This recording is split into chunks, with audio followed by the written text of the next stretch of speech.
lot of people go through life doing things badly. Racing's important to men who do it well. When you're racing, it's life. Anything that happens before or after, it's just waiting. Matt Williams got a brilliant start from the third row of the grid. He's gone, he's hit him, he's straight off at the chase. And a half second. Oh, with the sizzling car in the background. He has it. Oh, he's round on the last lap. There's a massive accident. Next to the inside, what a move, what a move.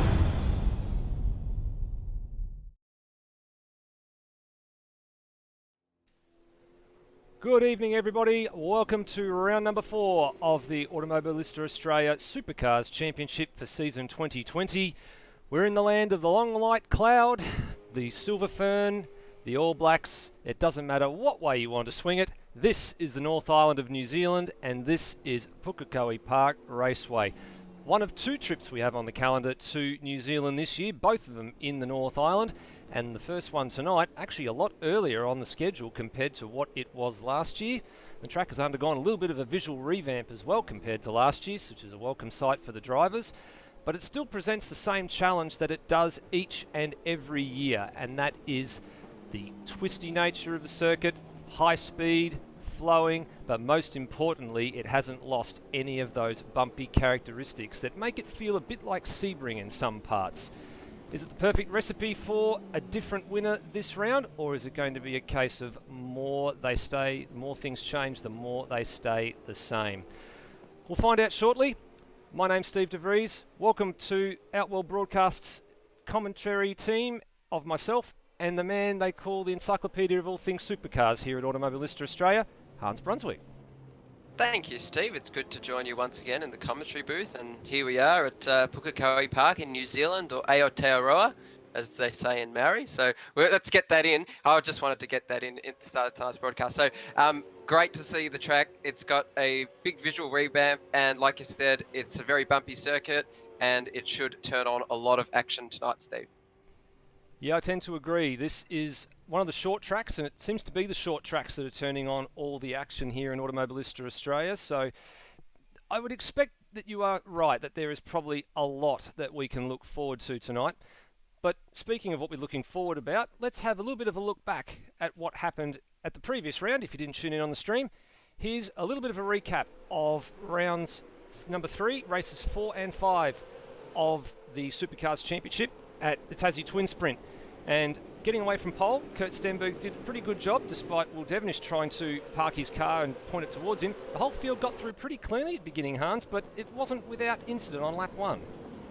No, there was a bit of front to tail bump and grind at the rear of the field, and this was, I believe this was Colin Warwick. I was about to say Thomas McMillan because we've seen him in that car. So it's Colin Warwick who actually ended up around at the hairpin, and a bit of a battle here brewing between the PBF teammates. The liveries are the same. There are no team orders apart from don't have each other off, boys. And it was all fair in love and war there. And Boki, he couldn't get past Foley at that point. And we're watching a bit further back at the field, a bit more action happening at the hairpin. A lot of nose-to-tail action happening. And we see one of the CRE cars and a couple of the Alitalia cars as well. They're having a bit of trouble. Yeah, and there were a few wildcard entries that came in for the round as well. This was one of them. Liam Mitch aboard the Monster Energy Mustang. He's bringing across his Super 2 form, and he's back in the field tonight as well. He was very busy making up some places on the opening race as well. Did a very, very good job. It was on at the front, though.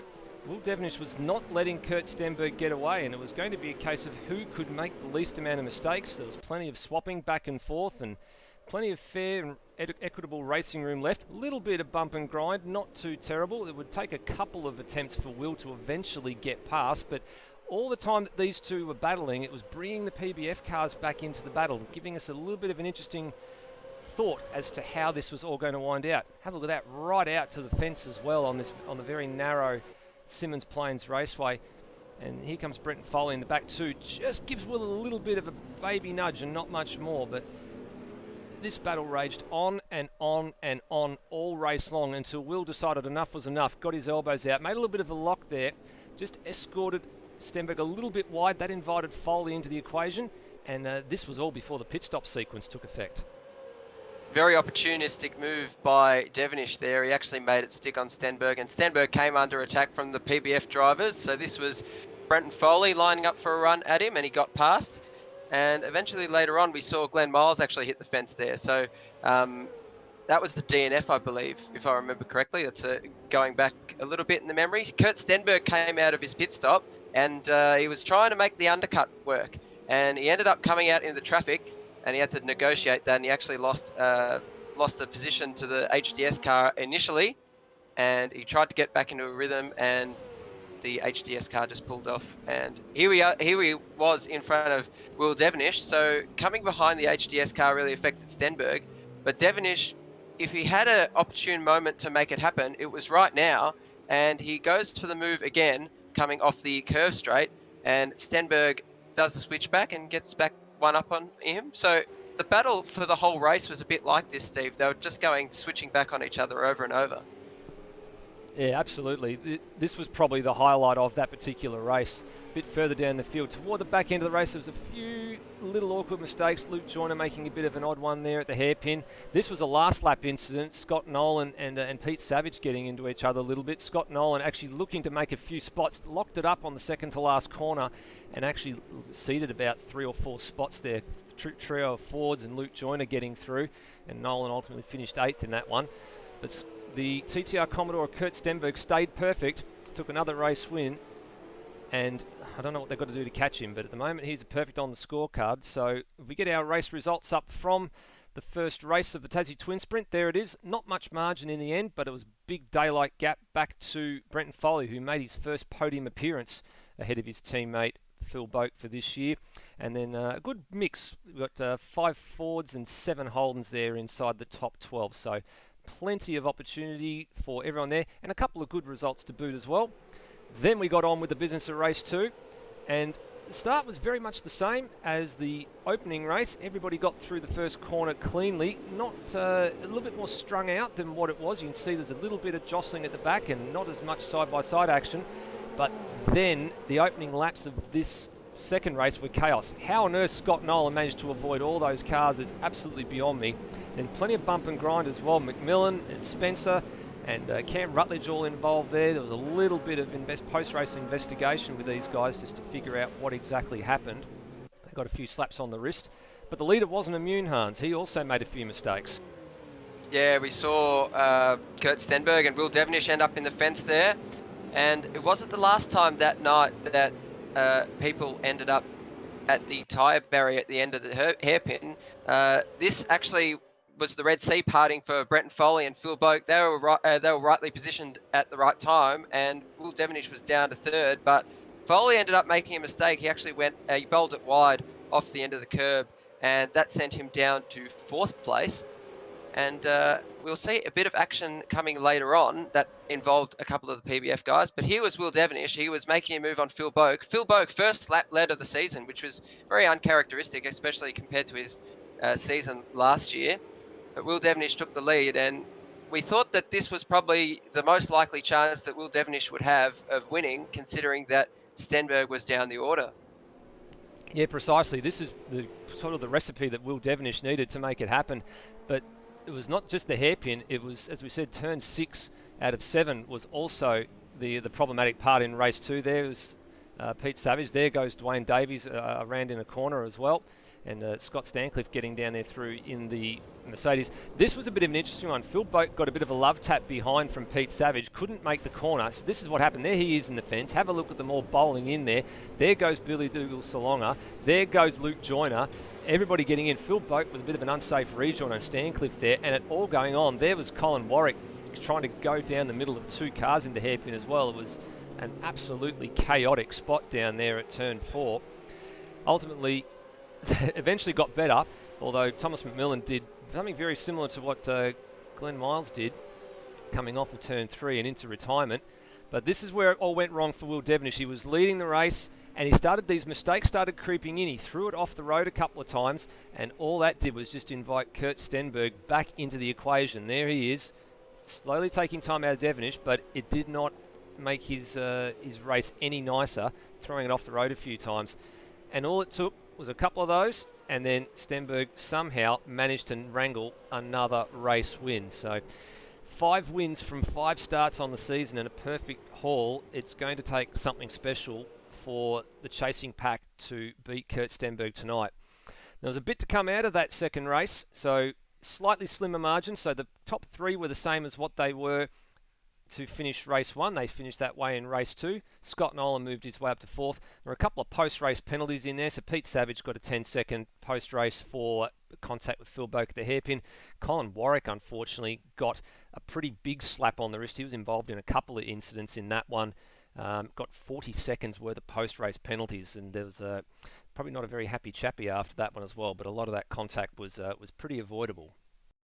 Yeah, a lot of things went wrong for Colin Warwick, which is really unfortunate because we've seen that he is one of the guys that actually does have pace on occasion.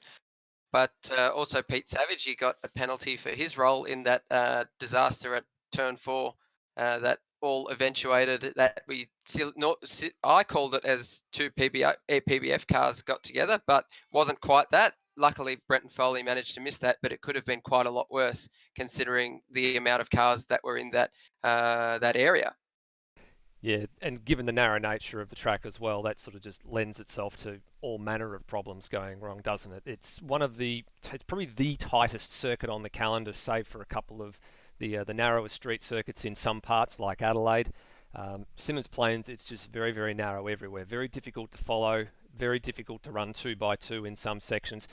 That being said, you can get through the hairpin in a 2x2 fashion and leave enough room, and it can work, but you've got to be super, super careful when you run around a circuit like that. Much the same as you've got to be careful in some spots here at Pukekohe tonight, which we'll call out as we're looking at the tracks or the cars going around on the track in a very, very short space of time. Because qualifying is not too far away.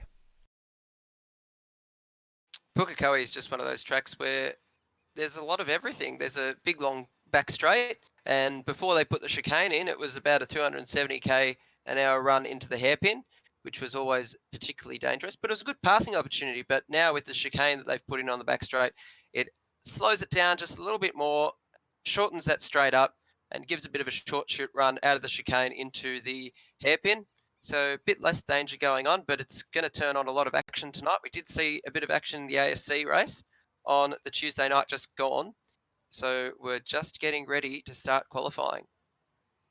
And have a look actually who's at the top of the timesheets. This is something we didn't quite expect. It's actually Pete Savage for the Loose Simsport team aboard Ford. So he's actually got the quickest time out there, which is a 1:02.842 in practice.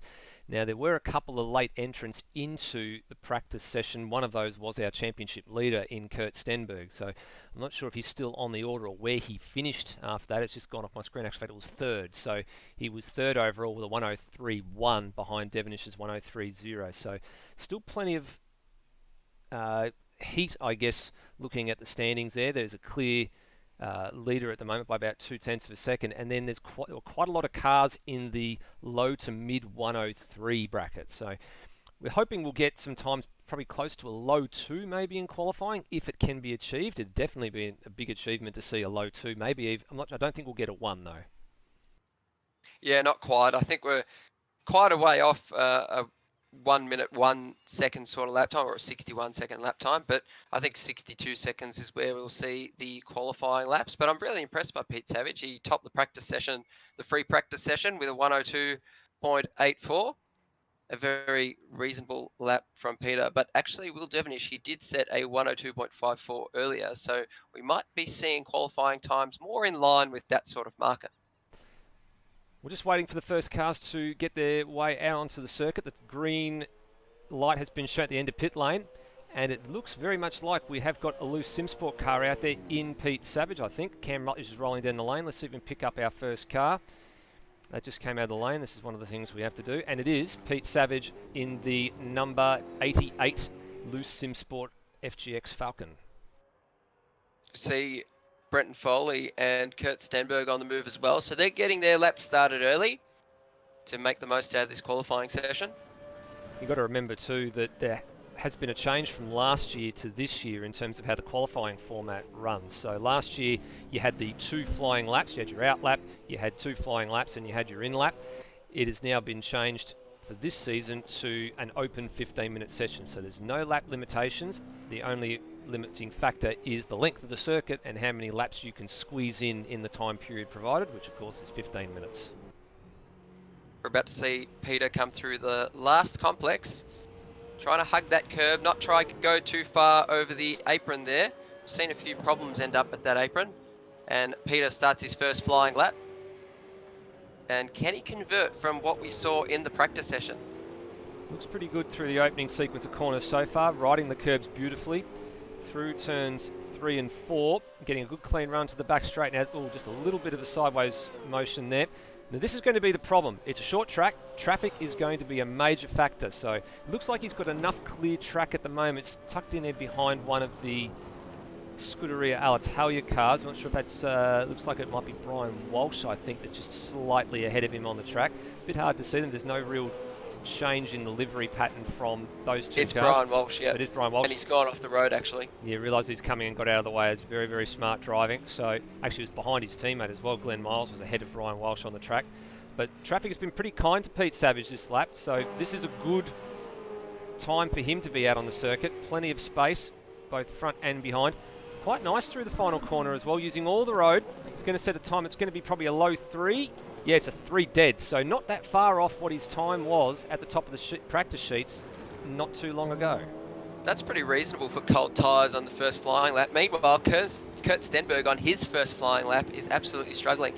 Coming onto the back straight, he actually had a spin, got it all crossed up, got it all wrong, ended up around, and Scott Stancliffe managed to avoid him. And Kurt Stenberg, he's just been going wide at a couple of places now, so we'll see if he's able to perhaps warm the tyres up a little bit more and get a bit more of a yield on those on the second flying lap. Yeah, this is pretty much a rubbish lap for him. He's gone 4th, but that's not really an indicative time. There's plenty of cars behind him that are going to set quicker lap times on this tour around. One of them's a member watching on screen. If he doesn't go very, very wide, that's Wayne Spencer in a new livery. He's managed to get a time out of that, but he's probably dropped a good 3/4 of a second by touring the grass there. That was a bit of a wild moment for the new livery aboard the Volvo S60. You certainly won't miss it. No, definitely not going to miss that car. It's very, very bright.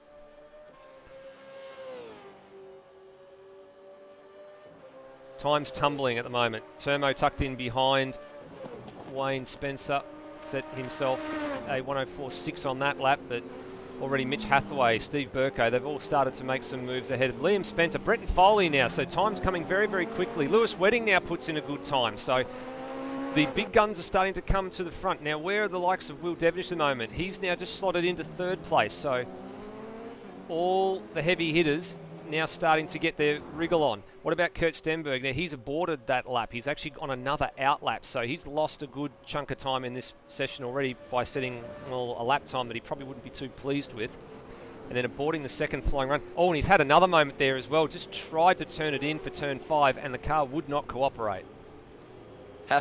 Mitch Hathaway actually beat his PB by 9/10 of a second, and he stays in 3rd, but right now his first sector time is about 1/10 of a second up on his PB, and just a little bit, I think it's even less than that. It's actually a purple first sector, so that's the best first sector of the session, so he's going to be faster than Brendan Foley to the first sector. Let's see what the second sector time looks like. Well, we've just seen Devonish come out of the second sector actually, and he's got a quick time as well. So he's looking set to go to the top of the timesheets now. So this is going to be a lap time, probably in a mid 2, I think. Yeah, it's a 2:06. So that's the quickest time we've seen so far. Let's go back to Hathaway, as you said. So he's come out of sector 2 now. What did his time look like? It was purple first sector. It was. So he's lost a whole lot of time in the second sector. So it's not that reasonable. And he almost went into the fence there. He got on the wrong side of that concrete apron.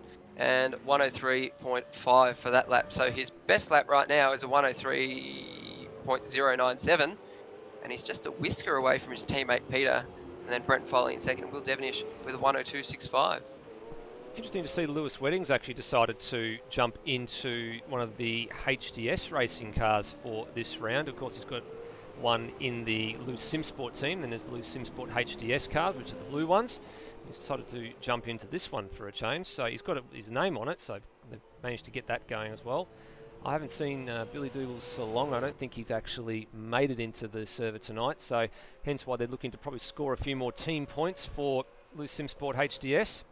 But they're doing pretty well at the moment. Have a look at this. They've got Zach Ross is in P6, Mitch Hathaway's P4, Wedding P5, Pete Savage is P3. Stenberg now jumps up into P5, a 103.2, which is on par with the lap time that he had posted in the back end of the practice session. He's made a bit of a mess of it going over the curbs at turns 2 and 3.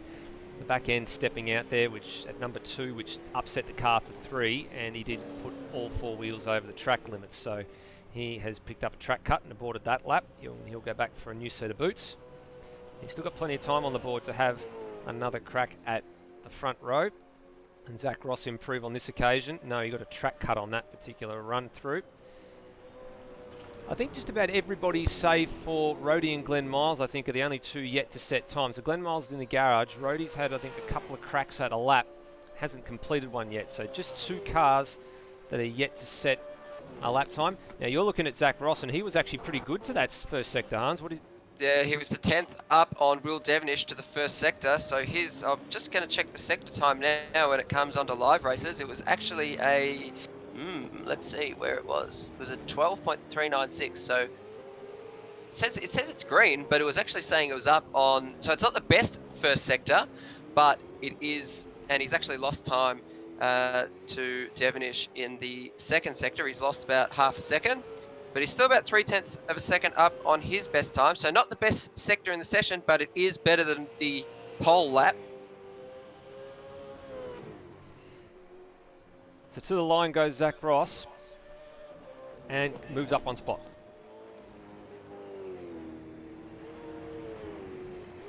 No. He stayed pretty consistent there. He was about 0.3 of a second up at the end of the lap, just like he was at the second sector. Lewis Wedding getting some heat into those tyres off of the turn 8 hairpin. He's going to set himself up for another lap. Let's have a look down the order. Let's see if we can find a few people that have not performing, I guess, as best as what we probably expect them to. All the heavy hitters are sort of toward the front, which is where we expect them to be.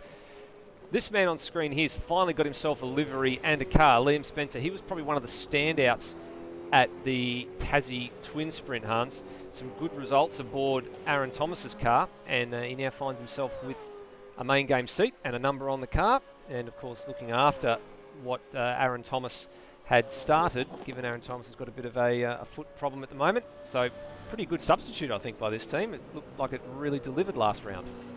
Yeah, it actually worked out really well. And in the post-race interview, I tried to mention something about it, but Will didn't have a bar of it. He just kept on going with it, which I thought was tremendously humorous. But Liam Spencer, his performances are recognised by us in the commentary booth, so it's really good to see the young fella. He's getting up there and mostly keeping out of trouble, which is good. We're just seeing him lag off somewhere right now. We're watching Scott Stancliffe now. He's got a livery on board. He's not using one of the guest cars anymore. He's got a Holden Motorsport New Zealand livery on board. So it looks pretty good. And the chrome sort of black, I reckon it looks pretty good. Yeah, that's definitely a new livery for him. He was aboard the Mercedes E63 last time out. So he's now got himself a Holden VF livery, which has been put together by Phil Boak. So props to Phil Boak for getting that sorted for Scott Stancliffe.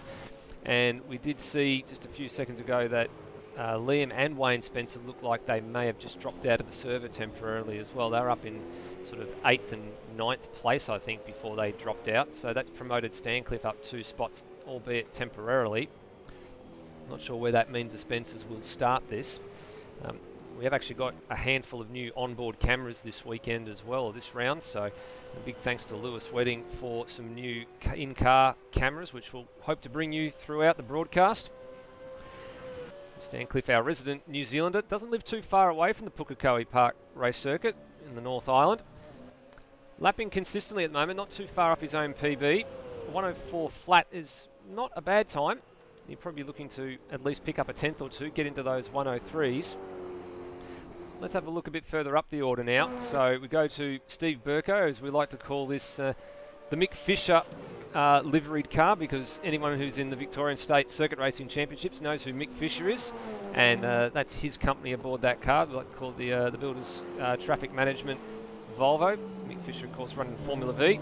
I think we've been trying to encourage him to watch the broadcast so he can see the car go around, but I don't know why he's not interested in it. Something, I don't know, maybe Supercars in the E-Series are giving us a bad name? I don't know. The driving standards are... Yeah, let's not talk about that. But our driving standards are pretty good. Yeah, we won't talk about much that we won't talk about the war as we won't talk about the driving standards in the E-Series, I think. Although Steve Burko's just done just humoured us by probably thinking that Mick Fisher didn't want to be watching that because Burko's had a moment off at turn 6. Well, as long as we're talking about Mick Fisher and the builder's traffic management, I think Mick Fisher will be pretty happy with it. But I was winding Burko up in the practice session before. I'm just saying, oh, he's on board in the Mick Fisher Racing Volvo entry, and he thought that was a little bit funny. But yeah, but it's a good-looking car, this, and I like the yellow and black checkerboard on it. In certain select locations on the car, it's a good-looking car, and he cements himself in 8th place at the moment. He doesn't get a better lap time, so it's a pretty tardy lap from him, actually. It's about 7 seconds down on his personal best time. He's trying to encounter some traffic now, trying to negotiate that. Line Mitch yields, gets out of the way, and Burko's actually up on his own PB by about half a tenth of a second. It's not going to gain him very much time at the moment, seeing he's tucked in to 8th place and he's some nearly 7/10 of a second off of Zach Ross. So I've got a little bit of time to find. Closing minutes qualifying. Stenberg has moved his way now onto the front row with Will Devonish. It's not pole, but it is on the front row for the moment. As Burko backs it into turn 8. They're trying to carry a bit too much speed, so lights off this time, Steve, and he'll get going again. Let's actually go to the front of the field. Let's see if any of the leaders are out of that. So Devonish has actually had a moment down at the hairpin. Stenberg's directly behind him on circuit. So now Cam Rutledge, yes, it is. Cam Rutledge is ahead of Devonish on track here. So this has probably hurt Will a little bit. Now I'm not sure if Cam will get out of the way or not, but there's only a minute 50, so probably 2 more laps if they're fueled for it to decide the front row. Devonish now with just under 0.3 of a second advantage, and Cam does the right thing, scoots off at the end of turn 1, rejoins at turn 3, leaves some room for Will, and Devonish has got margin. So Devonish has found another 10th and a little bit. How's Stenberg looking, Hans? He looks like he's found more time. Yeah, he's found more time. He's 0.137 up on Devonish's time, so it looks like it's a whisker in it between them. They're both up on the respective pole position provisional time set by Devonish. Devonish gets a bit taily out of there. Stenberg a little bit cleaner, but he gets taily in the second part of the corner, or the second part of the exit rather. And he's actually down on the, he's down 0.17 of a second, and Will Devonish is about 0.1 of a second down. So they've both lost a lot of time in the second sector, just with that tardy run coming out of the corner, a bit of wheel spin. Yeah, so this is not going to be an improvement in the time. It's marginally slower. Stenberg marginally slower in his own PB as well. So this is final closing laps here. Now Foley's going to get to the line and get one more crack at it as well. He could potentially unseat Stenberg from the front row. Devonish has had a monster run through turn 1. Look at that, nearly a quarter second up. We go back to Stenberg. He's up by just the same amount as well. Yeah, up by the same amount. So it's pretty much nothing in it between these two. They're both going for the pole position lap. And this is going to be the last opportunity they get, because once the clock ticks to 0, this is going to be the last lap. Devonish is encountering some traffic in the form of Line Mitch. Does Line Mitch get out of the way? He's actually quite a fair bit up, so he doesn't need to worry about it. But it looks like Devonish, he's lost a bit of time there. Ooh. But Stenberg has gained a bit of time. Pete Savage Stenberg actually 0.16 of a second up. Pete Savage, and Devonish aborts the lap, but Pete Savage has actually gone onto the front row and unseated Stenberg. So this is critical for Stenberg to get back on the front row now. I'm not sure what's happened to Foley. Foley is not that far away, but what can Stenny manage? Can he do it? It's going to be a low 2, I think. It is. It's a low 2. It's a 102.4. So that will push Pete Savage back down to the second row. What's Foley got in store? Has he got anything? Second sector split comes up now. No, he's too far away. I think it's just he's going to have to settle it. Yeah, he's just going to have to settle for the second row here. Yeah, so it looks like he might have bought the lap here. No, he's continuing with the lap, but Stenberg, he managed to pull it out at the last moment.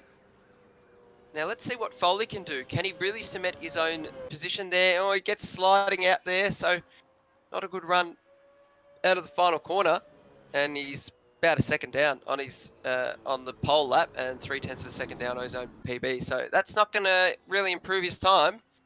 And I think Mitch Hathaway, he's not going to set another lap time. And the rest of the top 10, they're both coming into the pits. And I think that's it. I think all the laps have been done in this session. And that concludes the qualifying session. A stellar pole position for Kurt Stenberg, who drew it out of the hat at the last moment. Yeah, he certainly did. They left that one absolutely till the last minute, which you don't sort of want to do every day unless you're super, super confident. Well, as the championship leader, I guess he probably has a bit of a right to be confident about that, doesn't he? Yeah, he's certainly been the form guide in terms of the race wins and pole positions so far in this season. So I'm pretty impressed by that. But even when he's up against it, he can still pull out a lap time when it matters. So that's what makes him so impressive. Well, talking about making lap time, it's time to bring out the community hot lap for this round. And we were actually pretty fortunate. We put out the call to see who would be interested in doing this. And we got a Kiwi. We got the only Kiwi in the field from the North Island, actually stone's throw away from Pukekohe Park Raceway.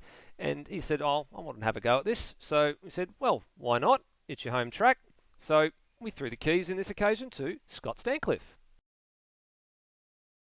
Alright guys, I'm Scott Stancliffe, driving the 07 VF Commodore, and today I've got the honour of taking you for a lap around Pukekohe Park Raceway here in my hometown, Auckland, New Zealand. This 2.9 kilometre circuit is known for its bumpy characteristics as we come around this corner down onto the front straight, setting yourself up for the start of your lap. Over the start finish line, making your way over the bumps into turn 1, fast flowing section of the racetrack. Staying on the inside line, setting yourself up nicely for turn 2, into 3 and 4, kind of like a double apex, so nice flow through here, get a good clean exit onto the back straight, settle yourself down, up through the gears, and sizing up your braking zone into turn 5, which is the new part of the track that was invented about 4 years ago. Hard on the brake, into turn 5, out of there, left hand into 6, over the bumps at 7, straightening the car hard into the brakes for the slowest corner on the racetrack, turn 8. There's a good opportunity for passing there. Now coming up into the favourite part of the racetrack for me personally is turn 9, 10 and 11.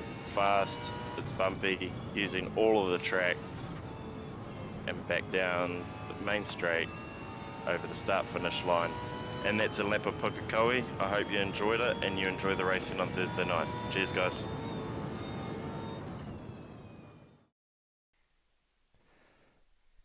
Big thanks to Scott Stancliffe for talking us through a lap of his home track, Pukekohe Park Raceway.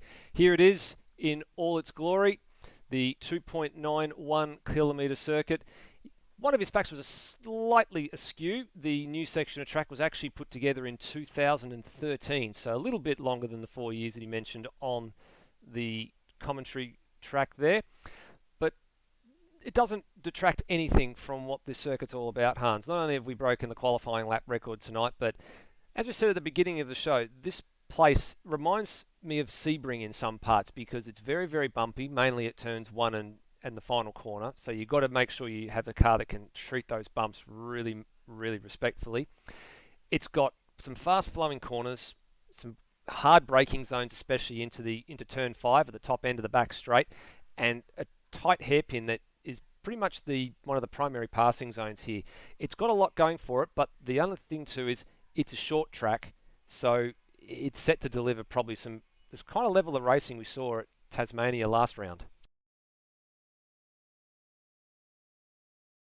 Pretty much over and out. You're very likely to go a lap down due to the 40 kilometre an hour speed limit and I guess a relatively short lap, as we see, even compared to some of the shorter tracks at being about 2.91 kilometres. And it was even shorter than that when they had the straight through before the chicane on the back straight. So it was about 2.3 or 2.4 kilometres in those days. And you would actually end up with the cars banging on the rev limiters. But we're looking at some of the action. This was a bit of an action track last year. We saw people going off left, right and centre and a lot of people getting together. The racing was pretty wild. And that's what Pukekohe tends to deliver. There's a lot of high-speed sections and then a combination of slow-speed sections as well. A lot of bumps. The car needs to ride the bumps well. And at the final sort of chicane, the final left-right flip-flop, you can actually get into a lot of trouble there if you're not careful on the bumps. So you can gas it up pretty easily and end up in the wall, which is never a pleasant sight, because once you're in that wall, there's very likely going to be someone else in that wall as well. Precisely. There are a few walls that are very, very close, especially down the front straight. So if you get it wrong, you get two wheels on the grass. You've got to try and do your best to surf yourself out the other side and avoid those walls. They're pretty close, especially around the final corner as well. There are a couple of really important traction zones as well. So probably the most important, I think, is actually out of turn 6 and out of the hairpin. They're the most critical runs. And we've seen, especially in Super 2, last time out when we did Super 2 here, was about a month ago, I think, from memory. Getting out of turn 6, the car, even in second gear, the car wants to spin. The car wants to spin up the wheels. It wants to go, does not want to go in a straight line, basically. Out of the hairpin, it sets yourself up for that very, very important run over the double left-hander and then through that final corner. You can actually get a little bit of air under the left-hand side tyres as you come through turns 9 and 10. So keep an eye out for that. You'll see it on the broadcast. The cars get up on two wheels. Also, got to be careful of the cars getting up on two wheels for too long going into the opening chicane at turns 2 and 3 as well. As Scott Stancliffe said, you really need to set yourself up properly for the turn 2 and 3 chicane. So when you come through turn 1, you need to hug that tight line. You need to stay as far right as possible to try and get a very nice sort of diagonal line through turn 2 and 3, because turns 3 and 4, effectively you've got to treat it like a double apex. You really need to, as you like to say, Hans, it's like Ving the corner, but in this case it's more like a U shape. You've sort of got to just glide through turns 1, 2 and 3 and then very nicely swing the car in for turn 4. Use all the curb on the exit to maximise your run onto the back straight, which is the longest part of the circuit. So there's a lot of critical things to get right about this track. Yeah, you're almost sacrificing turn 2 and 3 just to make a better run out of turn 4, but it all can go wrong because, like Scott Sankoff said, you need to keep the car as straight as possible through the turn 2 and 3 chicane, and basically using the curbs to do all the work with the steering. So by loading the outside tyre and hopping the inside tyre, what you're doing, you're putting more load on the outside tyre, and that makes the car turn a lot better. So you've got to just dial out the steering a little bit, and the better drivers will be good at that. So your Kurt Stenbergs or your Will Devonish, that sort of stuff, they are very attuned to that sort of thing. That comes very naturally to them. But for those wanting to improve their driving, that's the point where it will become very obvious, and that's where a lot of time sort of gets lost, because you just need to be able to use the car to make itself turn on the curbs and not use the steering as much. Precisely. And then we have a look there, the race distances tonight, 2 90k sprints, so that equates to 31 laps for each race tonight, with a compulsory stop for tyres. Now, if people can make it on fuel, good luck to them, but we do expect there'll be a bit of a splash of fuel to go along with it as well. While we are waiting for the session to tick over to the first race of the night, we'll go and have a look at the point standings. We thought we were going to run out of time, but I think they've just reset the server to get a couple of guys back into the server that dropped out. So after round 3, here's your point standings. As we said at the top of the broadcast, Kurt Stenberg is still perfect. He's won all 5 races to boot. And it's a Holden 1, 2, 3 at the top. It was good to see Brenton Foley get a couple of podiums. So his first few podiums of the season came at the last round at Tasmania. And there's still plenty to fight for. Have a look at the midfield table. So you've got Hathaway, Turmo, Rutledge, Burko, Dwayne Davies, all within 30 points of each other. Then you've got Nolan and Phil Boak that are fighting it out there for 10th and 11th. So there is a lot to be gained by finishing well. And one or two of those names on that screen not here tonight. So Dougal Salonga not here tonight. Scott Nolan not here at present. So a few people that are not here, and they can obviously lose a few spots tonight. Hans, let's take a look at our driver in focus here. So this is Will Devonish. So CRE Race Engineering. He's been right up the front for most of the season so far. He has not been off the podium, actually, like Kurt Stenberg. But have a look at his comparison. So last year, ended up with 3 race wins, 10 podiums on the whole. Actually had 2 disconnects, and the big DNF at Bathurst was his low point on the calendar. But he finished at 2.8.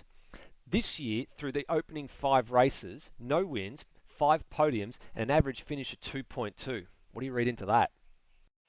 Well, it's good to see that his average finish is a lot better. It's higher up. I mean, I guess that points a bit more towards consistency, but not towards the consistency that Definish would like, because he's been on the podium, but he's always been a bridesmaid. So he's always finished second or third.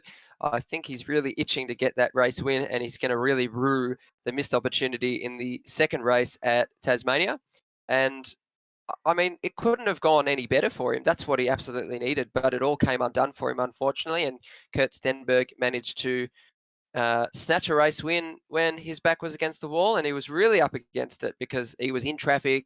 He had gone off a couple of times. He was making mistakes, and he even said that in the post-race interview. So Will Devonish, I think there's a bit of a fire in the belly on board old Willip, and he looks like he's going to try and get his first race win tonight. But we're not sure. Anything can happen in Automobilista Supercars. But will Kurt Stenberg continue his run, or will it be a new winner? Will it be someone totally different? Will it be someone other than Will Devonish and Kurt Stenberg at the front of the field? We don't know. I was waiting on the reason from the end of that statement. Remember, you were about to say anything can happen in AMS Oz, and I was waiting for that, and it usually does. But that didn't come. It's not Murray Walker, it's not Formula One. But I was waiting for the punchline, and it never came. Let's have a look at the team's points. So here's the team's points out of all of this. So CRE Race Engineering and PBF Race Engineering fighting away at the top there. So this is something that we had instituted this year, more of a team's focus. So good to see that they're not separated by very much the top there. 2 car stables in each one. You can have no more than 2 cars scoring points in any situation. But then we have a look at PBF Team Bundaberg there in 6th place. So they're on the right hand side there. So 2 different drivers that have come from 2 different teams last year. So Brendan Ross came out of the Holden crew that was run by FCR Motorsport. Dwayne Davies, who's not here tonight, has actually got a bit of a back issue, so get well soon, D2. He was a privateer last year running the Ford FGX and then later switching to the Mustang. So those 2 guys have finished 8th and 11th in the point standings last year, have come together and I guess been brought under the banner as a satellite team out of PBF Race Engineering. So they're PBF Team Bundaberg, now running the Holden. It was a bit of an ask, I think, from what I hear, to get D2 to get into a Holden instead of a Ford. Seems he's run a Ford in the TCR. He ran it in Super 2 last year. So nonetheless, he's in a team and they're not doing too badly there. They're doing pretty solid considering some of the competition that they're around. They've got CRE Motorsport, TTR, and Loose Sim Sport as well, Top Gear Racing. But Top Gear Racing is an offshoot of Loose Sim Sport. So I guess there's another Loose Sim Sport. There's 3 Loose Sim Sports and a couple of CREs and a couple of PBFs. But being the satellite team, I think it's actually really helped blokes like Brendan Ross and Dwayne Davies.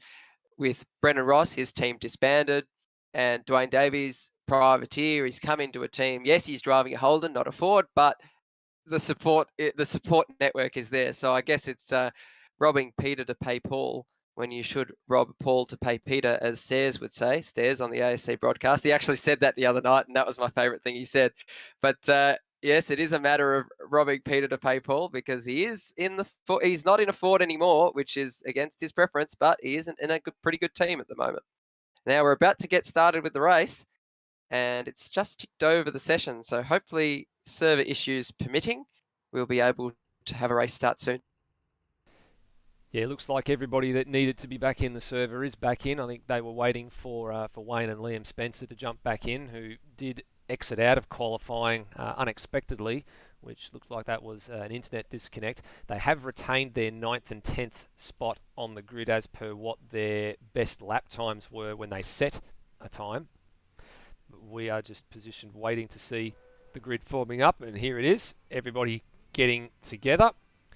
We're not too far away from the race start. So as we've seen so many times already this season, well in fact for all 5 times that we've seen so far this season, it is a Holden lockout on the front row. 2 different teams, but the 2 combatants that have pretty much gone at it for the first 5 races. Races 6 and 7 tonight. There'll be a number of drivers in this field that are hoping that it's going to go a little bit differently for them. So time to take a look at this grid. Kurt Stenberg, stellar pole position. He snatched it out of the hat. It was like the rabbit out of the hat, actually. He's just a bit of a magician. He pulled it out at the very last moment on his very last lap. and he managed to snatch a pole position from Will Devenish, who was pretty much the form guide in the majority of that qualifying session, but eventually ceded position to Stenberg. Pete Savage up in third place. He was the form guide in the practice session, and he managed to actually, he was actually in pole, or provisional pole in the practice session, and he's now on the second row of the grid. He got spilt onto the second row, and following him is Foley, the sole representative of the PBF HRT tonight, with Boki not here. So Foley, he'll be looking to capitalise if any of the front two runners have any problems. Then the first of the HDS cars, actually, it's Mitch Hathaway, who we do usually see in the HDS cars. So pretty solid fifth position there. Lewis Wedding, who's currently being an interloper in that seat. That's usually occupied by Billy Douglas-Salonga, so he's pretty solidly up there in sixth. Then we've got Zach Ross in seventh. So all the HDS and loose sim sport cars are accounted for in the top 10. Then we've got the PBF car of Brendan Ross. That's PBF Bundaberg racing car, followed by Cam Rutledge, I believe it is. No, it's Liam Spencer. So Liam Spencer, he's currently got his name on the car, which is good to see. He's becoming a bit more of a full-time fixture. Then followed by Wayne Spencer, new livery for that car, up into 11th place, or sorry, into 10th place in this session. Then 11th place goes to Steve Burko, and hopefully Big Fisher is watching for the Builders Traffic Management. And Brody, he's up into, Scott Stancliffe is out of position there. I don't know, Scott Stancliffe in 12th. Then we'll just run through the last part of the grid. Termo in 13th for the CRE satellite team. Lime Mitch for Monster Energy Racing.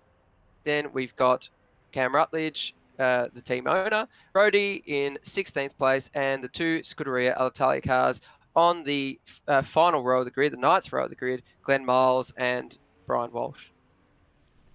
Yeah, I think there were a couple of issues just in the formation lap. A couple of people maybe just ran a bit deep or got away from the grid a bit late. Have a look at this, Hans. Again, Devenish has pointed his car towards Stenberg, same as what he did at Tasmania. Looks like we're all set to go. Just waiting on the lights. Race 6 out of the championship is about to get underway. Here we go.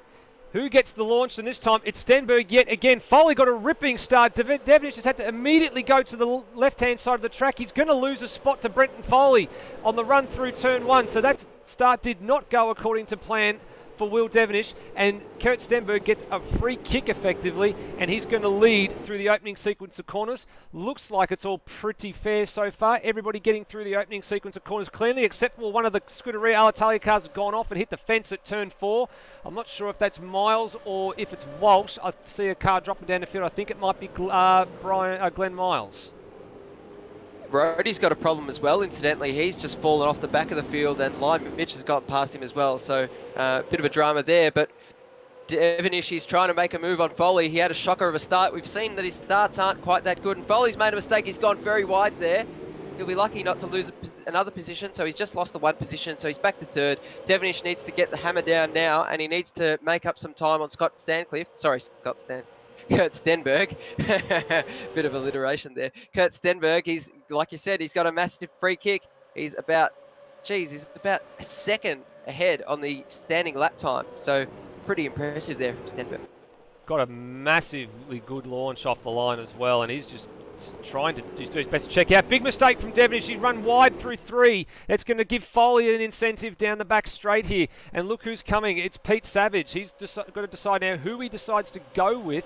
Although Foley's just decided, nope, I'm going to ease the throttle. I'm going to go back in behind Will, and I'm just going to sit here for the minute. He didn't want to be caught high and dry by an FGX Falcon trying to round him up around the outside of 5 and then positioning himself on the inside corner for 6. Foley very, very sideways off of 6. That's the corner that we said the car does not want to put the power down in a friendly way.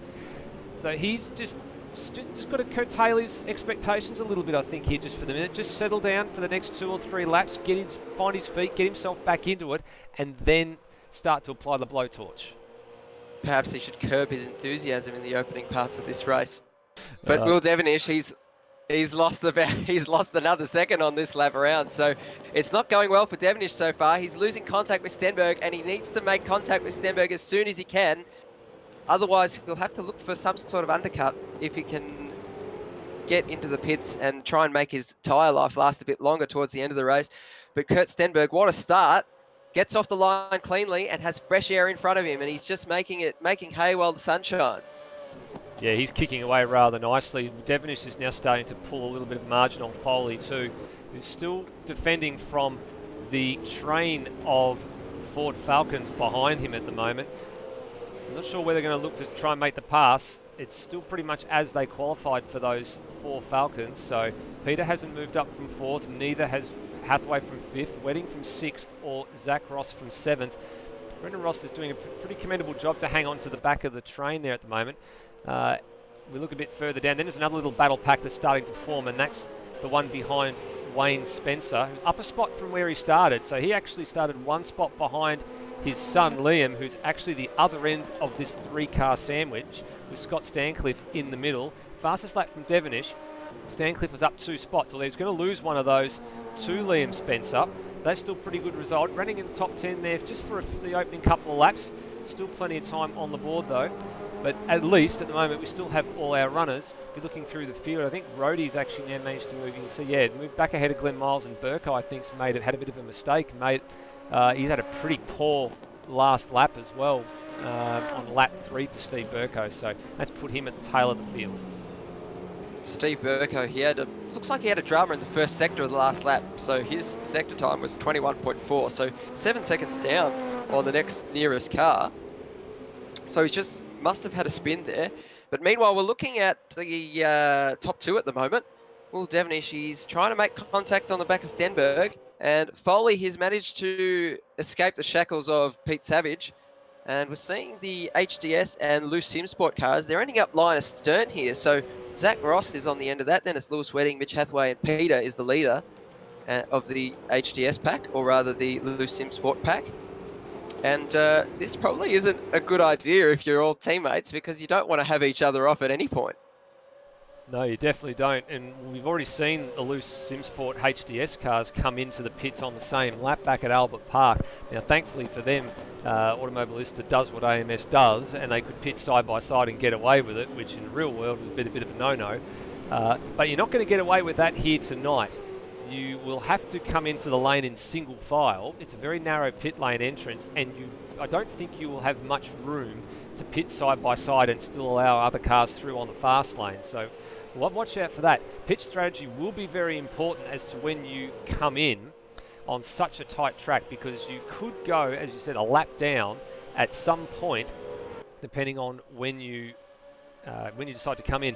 Devonish now setting quick lap after quick lap as he starts to gnaw away now, I think, on the back of Stenberg. He's only within a half a second at the moment. And yeah, just in the front of shot there, you can see it's really starting to tighten up between the leading two. Foley's just maybe started to come back a little bit towards Pete Savage here, Hans. Oh, I was just looking at Kurt Stenberg from the rear view towards Devonish, and Devonish looks like he's about to plaster himself onto the back of that rear bumper at the moment, and he's trying to harass him into the chicane section just off the main straight, or rather the back straight, and coming into the turn 6 hairpin, turn 4 in the old days we used to call it. But Stenberg, he looks to be holding position at the moment, and Will Devonish, he's got a whole lot of speed on board. Can he carry that through the whole race?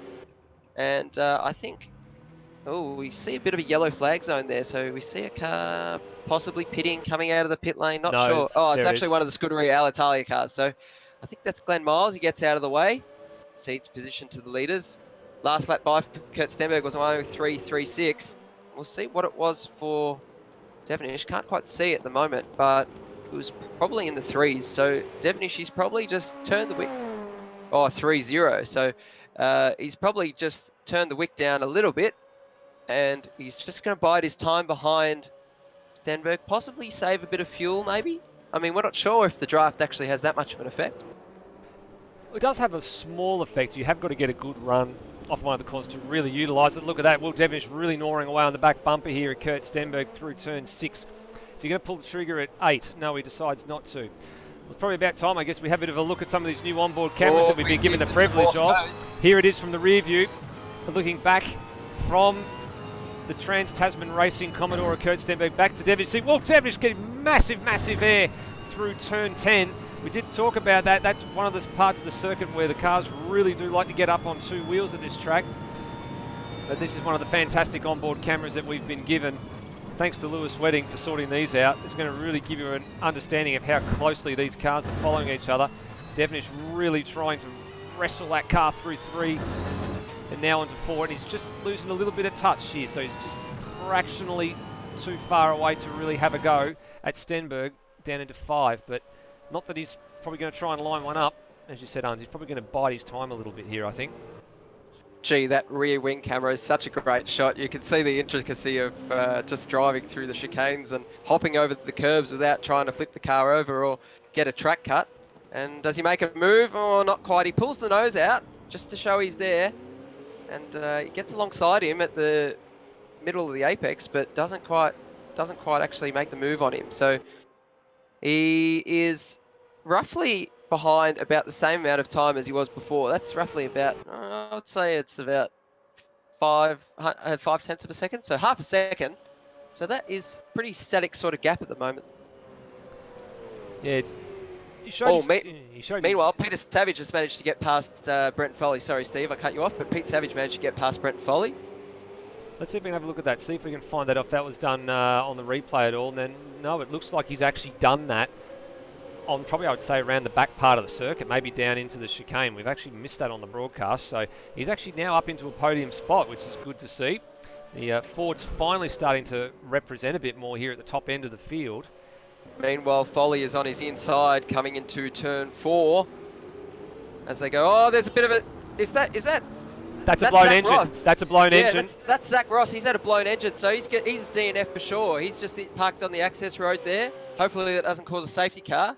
So, Foley goes off at turn 6, so he's up on the curb, he's on the grass, and he seats. Here's Pete Savage, here's the onboard. Listening to it. Yep, just downshifted too much. You can hear it becoming a barbecue. And actually, initially I thought he'd shortcut the chicane, but no, he actually has blown the engine in that car. So that's a disaster for the Loose Sim Sport car. So now just the one Loose Sim Sport car remains in action, and that's the one belonging to Pete Savage, the one that's the most important of all the cars in a minute because it's currently on the podium. Pretty solid job by Pete Savage there. He's there at the right time, and he's managed to hold position on Foley. And we're just looking at line mid. Oh, he's actually the Super 2 Championship leader. Correct me if I'm wrong. He is. Oh, he might be second. Well, I know that Steve Burko and Lime Mitch, they're both in the HRT cars in the Super 2 Championship, and they do a good job. And they've shared most of the race wins, if not all of the race wins in the Super 2 season. We're seeing Lime Mitch, he has a bit of form on occasion in the Supercar series. And he's the sole representative for Mustangs at the moment. And we're usually accustomed to seeing the number 6 on his car. He's got the number 13 tonight. Yeah, running the wildcard livery, making some select appearances. He was one of the ones to watch out for at Tasmania. He was storming his way through the field, picking up some good spots and finishing in the top 10 both occasions. So did really, really well. Circuit, of course, that they'd been to in Super 2 already. Likewise, Pukekohe. It was a Super 2 circuit earlier in the year, as we said, about a month ago, I think it was. Bit of action on the front straight here, so Termo and Liam Spencer staying to go, and I think Spencer may have just made another mistake. He'll drop position to his stablemate here, or is he? No, he's going to fight it back through turn 2. So good fair racing between the CRE stablemates there. And Scott Stancliffe's actually managed to get ahead of Wayne Spencer here, so they will have all gained a spot because of Zach Ross pulling out, but also Scott Stancliffe has managed to make a move somewhere on Spencer. Here goes Spencer, sends here it! We go. Big send. And mate, how on earth has he pulled that off? Stancliffe has seen him coming, sidestepped the argument. Wayne Spencer has just gone sailing on, and that, I don't think that was a pass that was, as he leaves a little bit of a gap there, I don't think that was a pass that we were expecting to see. That pass was perhaps too impromptu. I know that passes need to be impromptu so you actually make it on someone, but I think that was perhaps an unplanned pass for Wayne Spencer, and it looks like Scott Stancliffe, shows his talents as a driver. He just managed to sidestep him at the right time. He's coming under attack like father, like son. Oh, they get together at the apex of turn 1. No harm, no foul. They both live to see another day. And he's in a Spencer sandwich at the moment. Poor Scotty Stancliffe. No matter he looks in front, he looks behind, there's a Spencer around him. Yeah, just like he was earlier in the race, he just caught in between the Spencer sandwich. I was wincing in pain as those two got very close to each other coming down the front straightaway into turn 1. That very nearly was an aeroplane crash. Let's go back to the front of the field because this is still brewing here, this battle for the lead. There's been a little bit of an exchange, I think, and Stenberg was on the grass. This is as close as Devonish has been all race. He's literally right under the rear wing for about the 3rd or 4th time. Getting into territory where these two would probably be starting to think about what they do because they're starting to come up to some lap traffic. One of them might want to pull the trigger and come in. If it's going to be anybody, it's probably going to be Will Devonish, but he's got to time it absolutely perfectly. And he's got to make all the time up as he can on the pit entry and on the pit exit. And the pit entry here, it actually adds a bit more time than what you would expect to the pit lane sort of transit time. So I think having a narrow entry is a bit of a struggle there. Coming up onto the back of Rhodey and Brian Walsh at the moment, they're having a bit of a battle on their own. So they're going to try and, let's see if any of them come in. No, not quite. So they're going in for another lap. They've got pace on board. But when they catch Rhodey and Brian Walsh, I think it's going to be a different story. And that gap, it seems to be hovering around 1/4 second at the moment. So it's just closed up ever so slightly. And Will Devonish, he's going to make a move. No, not quite. Stenberg goes a little bit wide there. Oh, he's going to have to yield. He can't make the pass there. He's just got to try and make a run now out of turn 4. He was trying something very unorthodox there, I think, as well. Just trying to distract Kurt into a bit of a mistake, just because he did run a little bit deep at turn 1, but there was overlap, so they had to leave enough space. Now, Rhodey and Glenn and Brian Walsh need to stay he's wide in. sliding in on the rear brakes. Oh, that was a bit of a drama, but they managed to get out of it at the right time, and they live to fight another day, which is good. That's some sensational driving there, though, I must admit, just to be on the brakes that hard, squirming and get past the 2 lap traffic cars as well. So that was some supreme driving effort from the pair of them, considering how close they are. What do you think these two are going to do? You think we're going to probably see some pit stops around the half distance mark, or do you think we're going to sort of see them try and go a little bit deeper and maybe try and outfox each other? Now, I think Stenberg will go a little bit deeper, but I would hazard a guess that Devonish will probably come in first. He's going to make a move down the inside. Does Stenberg let him go? Oh, not quite. Not quite. He hangs tough on the outside. And he has to pull back in for the chicane section. Turns 2 and 3, now to turn 4. And he gets a good run out of there. So they're actually coming up onto the back of... So I think Foley has taken service. Yeah, so Foley's been in the pit lane. Mitch Hathaway as well. And here we go. He's going to make the pass. He's right alongside him. Stenberg will have to yield. Oh no, he's gone Will's around. made a huge mistake. That's a massive mistake from Devonish. He thought he would skated it in on the rear brakes and he was trying to make the block pass happen, but he was just too late. A day late and $1 short on that occasion. Let's have a bit of a look and see what we can see on the replay from this one. Let's go and pick it up with Kurt Stenberg on the rear view camera. So here he is, looking through there. So Devonish has already gone, and then we get to the front, crunch. So a little bit of a day late and $1 short, definitely on that occasion was Will Devonish, but he has given back position to Stenberg. Stenberg has, I think he's gone into the pit, Stenberg. So Stenberg is taking service this lap. Actually, it looked like at the end, I was sort of giggling to myself because it looks like they were stuck together with magnets. So let's see what Stenberg's outlap is like. Now, I wasn't expecting this. I would expect that Will Devonish would have gone for the undercut. And we're just looking at Brendan Ross now. A pretty good showing by him. 4 spots up on his qualifying position. And Will Devonish is looking to consolidate the lead right now. He's got pace on board, but does he have any damage from that little excursion? I'm not 100% sure. It looked like the contact was mostly front end on Devonish, but that's a rare mistake that we've seen from him. We have seen the ones where he's thrown it down the road and thrown race wins away, but that one I think was, as you said, passes have got to be opportunistic, but that one was probably just taking opportunistic just a little bit too far. Now, I just heard a crunch. I think maybe someone might have rubbed the wall going into the pit lane there. Pit stop activity is starting to happen. Where's Stenberg come out in all of this? He's come out in 9th. He's come out behind Cam Rutledge, but ahead of Mitch Hathaway. So Hathaway and Foley have already taken service. So that's a bit of a gain, actually, for Mitch Hathaway, because he was behind Brenton Foley before all the pit stops started to unfold. Foley had been passed by Pete Savage, and now he finds himself behind another one of the Loose Sim Sport Falcons. So that hasn't quite worked out for Foley. No, I think he's pulled out from behind a Loose Sim Sport car, and he's found himself behind another Loose Sim Sport car. So he's probably thinking deja vu at the moment, Foley.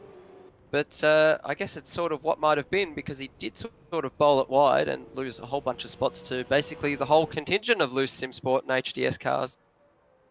I think Will Devenish might have missed the trick here. There's a number of cars that have come into the lane. So on that particular occasion, Scott Stancliffe came in, and I think Will needs to start seriously considering getting in, although Stenberg's really pushing the boundaries of the track limits through the turn 2 and 3 chicane.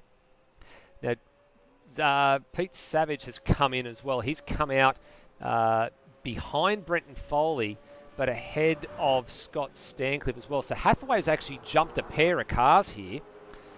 So if Hathaway's taken service, and here he is, if Hathaway's taken service, he has master-stroked that one perfectly as Rhodey exits stage right at the chicane.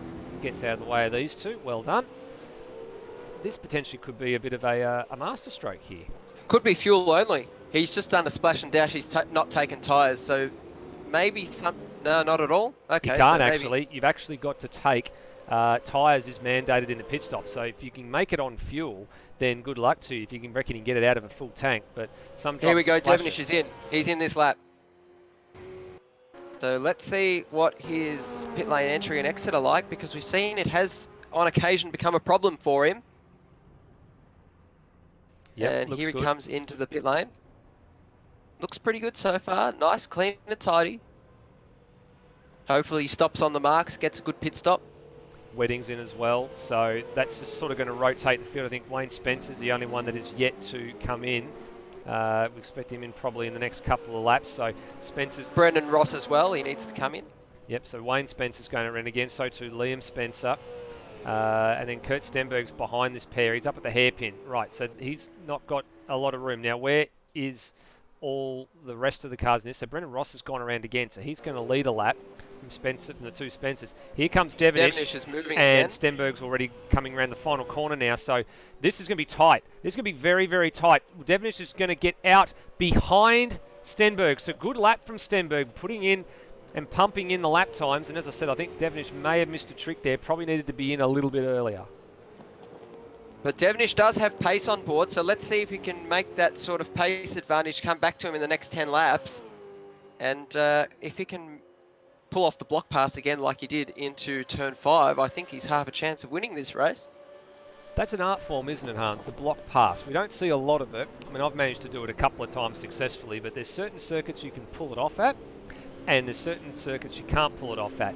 Some corners here you definitely can, and to institute the block pass, it's a simple case of getting the move done under brakes on the inside line, but then sliding up in front of the car just nicely so you can arrest their momentum and stop them from having another go at you. Effectively, as I say, blocking off their avenue to come back at you in quick succession.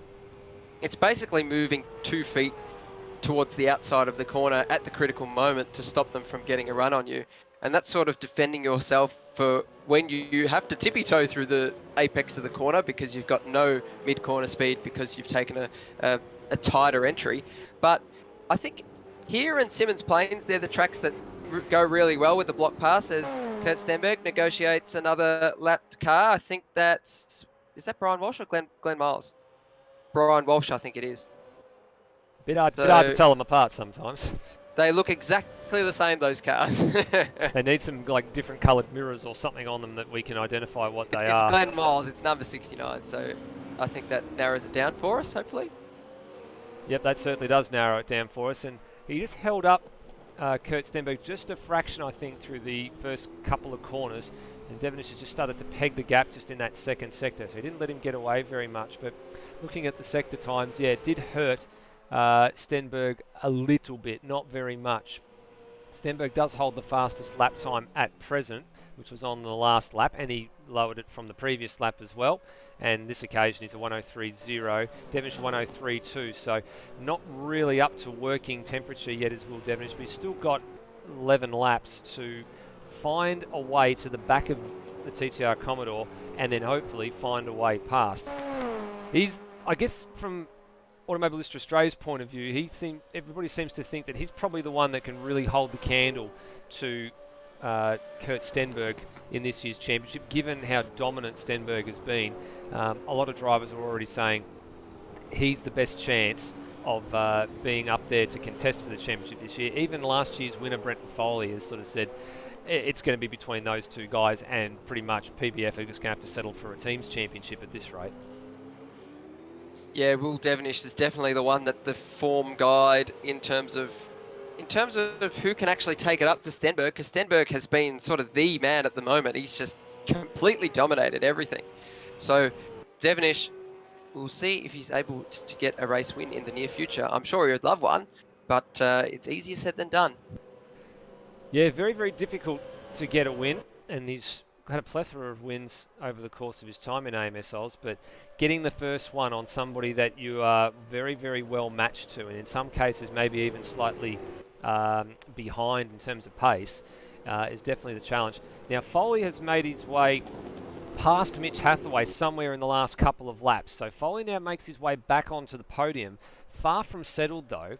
Hathaway's going with him. Pete Savage is trying to rein them in, and so too is Lewis Wedding. So this is not safe for Foley here. Drive-through penalty from race control for Wayne Spencer. So we just saw him on the broadcast. We were cycling through as he came into the pit lane. So that's going to be for a pit lane speeding infringement. First one handed out. We've got a DNF, Brian Walsh. We'll see when that happened. He actually DNF'd on lap 17, so he's just disappeared off the radar. That's a couple of laps ago as well, because we're on lap 22 and he was already a couple of laps down, so I imagine he's probably had a bit of a moment somewhere. Hathaway still not letting Brenton Foley get away. Is Devenish making any real inroads into Kurt Stenberg? I think on the last lap it looks like Stenberg actually got looks like he had a track violation on the previous tour on lap 21, as they've set their lap times to lap 22, waiting for Devenish's time to pop up. It does take a little bit on live races at the moment, so there has been a few track violations already chalked up. We don't have a record of how many each one of people have got. We can only see from what's on our screen when they don't set a full lap time, as Mitch Hathaway thinks about a look at the back end of Brenton Foley's car. Let's have a look a bit further down the field. There's not really any real close battles. Scott Stancliffe and Cam Rutledge is actually a pretty close battle. It looked like it was going to spin, sorry. Oh, he just lit it up on the exit of turn 7. So that would have been a disaster and a half. But he managed to keep it going. And back to the rear of the field now, or through cycling towards the rear of the field. We're seeing Cam Rutledge. He's trying to make an attack on Scott Stancliffe, our resident New Zealander, who lives not far down the road from Pukekohe Park. That was a horrible attempt at an accent there, by the way, as well. We were actually, believe it or not, if Scott Stancliffe hadn't have stepped in and said, he'd do the lap, we were actually trying to con Termo, the man who doesn't talk very much, into doing the lap, because he's got a soundboard machine, so we think that he's probably pretty good for an accent, and he wasn't having a bar of it. He definitely didn't want to do the lap. So I would have guessed either the Duke Nukem soundboard or the Mark Scaife soundboard. Oh, it was a soundboard of another, but we wanted to get him to do something. So I think we're going to try and get him involved in something during the year. Anybody who knows Termo, whenever he comes in the commentary box, it's pretty much a one-word answer. He does not like to be put on the spot whatsoever. So that's why we don't see, I guess, a great deal of him on the racetrack. He doesn't like looking at himself. But to be fair to him as well, in the GT3 race at Bathurst 2 weeks ago, he was pretty much caught up in just about every safety car incident, and none of them were his doing. He was just in the wrong place at the wrong time pretty much on every single occasion. Or as Cam Rutledge just had a moment there in pursuit of Scott Stancliffe, and that's probably pretty lucky for Kurt Stenberg, and also for Will Devenish as well, because it means Rutledge is going to stay to the driver's right and let those leaders through. So I guess for Stenberg you can say that was probably the opportune time. For Cam, it was probably the inopportune time. Yeah, for sure. Not a good run for the team owner at the moment, but it's nice to see one of his cars is up there on the podium right now. So I guess he can take heart from that, but he's probably not impressed with himself just sliding it up on the exit of turn 4. We're just looking at Wayne Spencer now for Top Gear Racing. Very distinctive coloured car. And we've got a nice shot that we should show in the broadcast at the end that involves this very car and a certain curb at turn 3. Yeah, we had a bit of a curb cam shot. You'll see one of the photos at the montage at the end of tonight's proceedings from where we were taking the photos. I think I might have accidentally deleted the photo. And the only reason I said that is because it had a tyre and a front right corner of a bumper on the shot, and that's pretty much it. Now someone's just come into the pit lane as well. I'm just trying to work out who that is. Spencer's obviously served his drive-through. Lewis Wedding. So Wedding's in again. So Spencer served his drive-through penalty. It dropped him all the way down to 13th. But why is Wedding come in again? Has he not put enough fuel in the car or something? He may not have put enough fuel in. We're just going to have a look if the car goes up on the jacks. It goes up on the jacks, so what could it be? Maybe he's not done a tyre stop. Oh, as we did say, that's the one thing that you do need to do, is you have to change tyres in the pit stop sequence. As we wind down the last couple of laps of this one, battle for third place, still not over. Foley sideways! Foley big sideways, that's the opportunity Mitch Hathaway needed. Sides down the inside at turn 7, gets the job done. So, bit of a wild moment for Brenton Foley. And as we said, the turn 6 exit is a pretty hard traction zone to get right. We go on board. So here's the roof cam. Have a listen to the engine note. Well, he actually didn't have his foot in it that much, actually. It was just that he could not apply the power the way he needed to. Maybe just it's a game of millimetres, just trying to make sure that you get the power down absolutely right for the traction zone. Yeah, his car just cranked sideways just at the wrong moment, so that lost his run to Mitch Hathaway, and he's coming under attack from Pete Savage. So Mitch Hathaway is up onto the podium. He's just managed to snatch a podium out of somewhere with some really good pit strategy, but bit of a fuel question mark on board. We're not sure. Well, it's going to be a pretty juicy battle from these three guys toward the very end of it. They've all sent it at turn 5, all managed to hang on to it. So Foley trying to get a bit of a run, just a little bit of Morse code on the 31's rear bumper.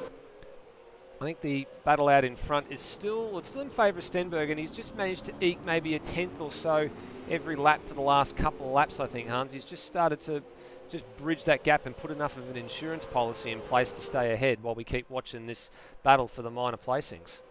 Yeah, it's hovering around the 2 3/4 and 3 second mark, so I guess I have to eat my words here, because I thought Will Devenish had a distinct pace advantage over Stenberg, but Stenberg perhaps sandbagging.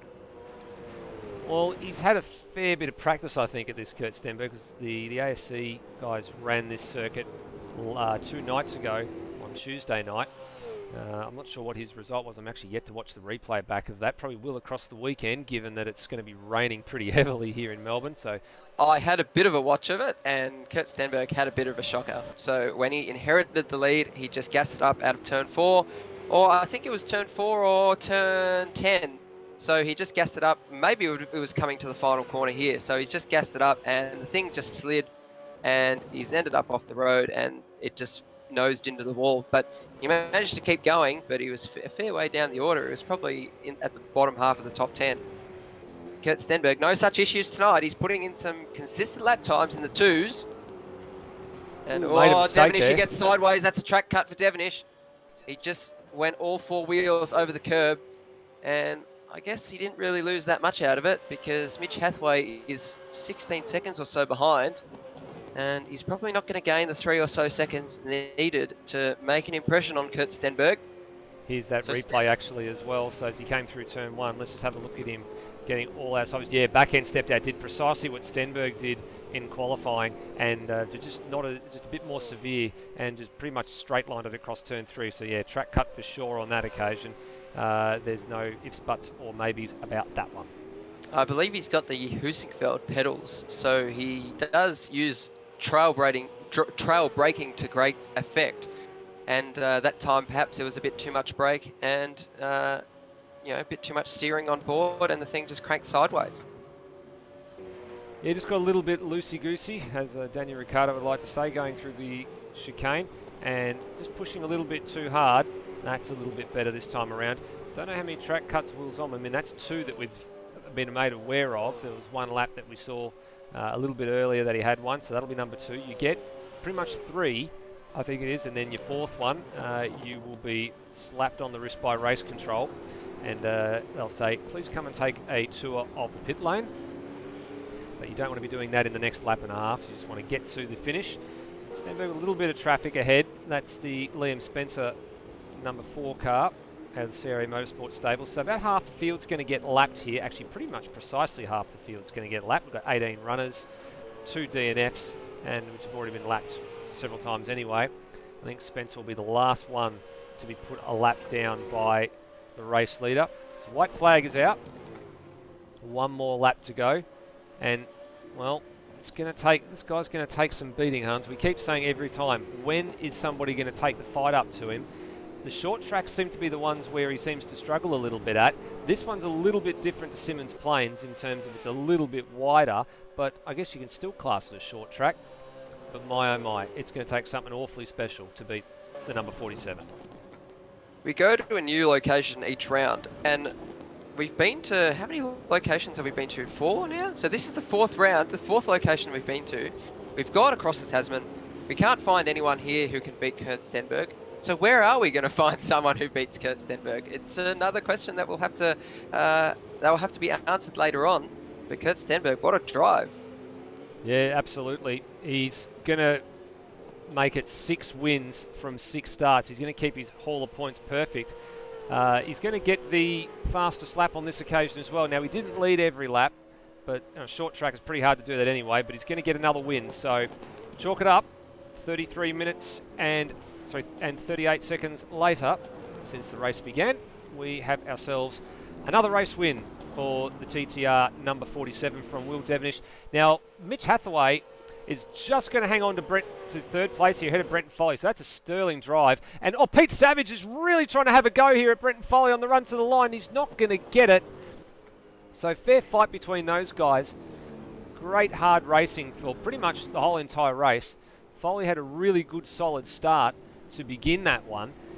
Just dropped position to Devonish after a couple of laps, and we thought pit strategy had favoured him. He'd managed to jump some of the drivers that he was racing against, and then ended up in a bit of a 3-car battle there toward the end. So Savage in 5th. Brendan Ross getting across the line in 6th. What on earth is he doing? He's deciding to have a bit of fun there, I think. I think that's what they call a reverse 1080. So he's just gone around, I think, 3 or 4 times. Our wildcard, Lime Mitch, somehow finds his way back up the order to P7, so that's another good strong result for him aboard the Monster Energy Mustang. Then we had Termo through in 8th, then we get down to the back end. Liam Spencer, another top 10 for the newcomer to AMS Oz, finishes ahead of his father, so again, we like to be fly on a wall in that particular household. And then Wedding, despite coming in for a second stop, actually got home inside the top 10 there, just ahead of our resident Kiwi, Scott Stancliffe. Scott Stancliffe was in 11th, then Cam Rutledge in 12th. Bit of a tardy run for him. Wayne Spencer, the older of the Spencers, he's in 13th. Steve Burko, not a good run for him. He ended up dropping a whole heap of spots. Then the final of our finishers, 15th place to Rhodey and 16th place to Glenn Miles. Our 2 DNFs for the first race tonight, Brian Walsh and Zach Ross. Brian Walsh had a bit of contact with the CRE car, and he ended up in the fence, I believe, and Zach Ross, blown engine.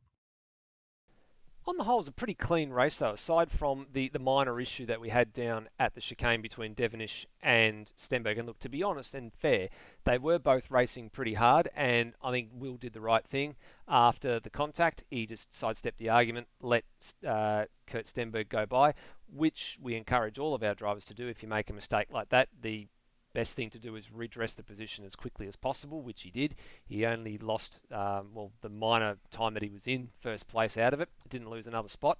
And I kind of feel in the back of my mind that while I feel that Will Devonish did miss a bit of a trick there when Stenberg came in, and he should have been in pretty much the next lap, he was trying to take advantage of the couple of laps difference in the tyres. It didn't quite pan out in the end.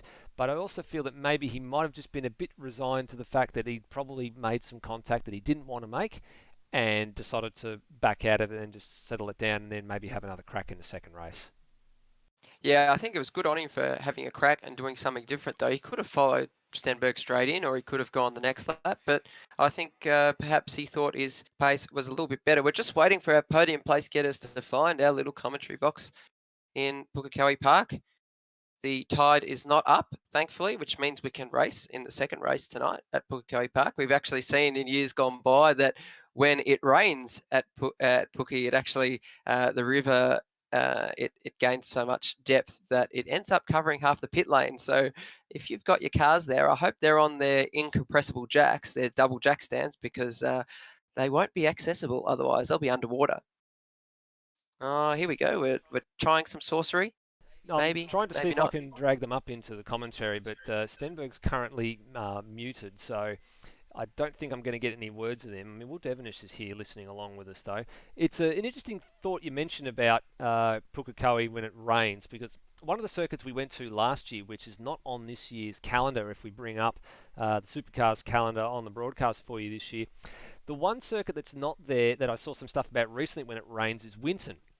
That's right. Yeah. Up there right now, there is a huge amount of water. That northeast region of Victoria's got an absolute packet load of rain, and like they were even to the point where there were ducks and all sorts of things floating. They thought they might have to open a public pool, but yeah, that's not on the calendar that you can see there this year. But we now actually have our podium sitters here, so I'm going to give it over to you, Mr. Brunswick, and let's see what these men have got to say for themselves.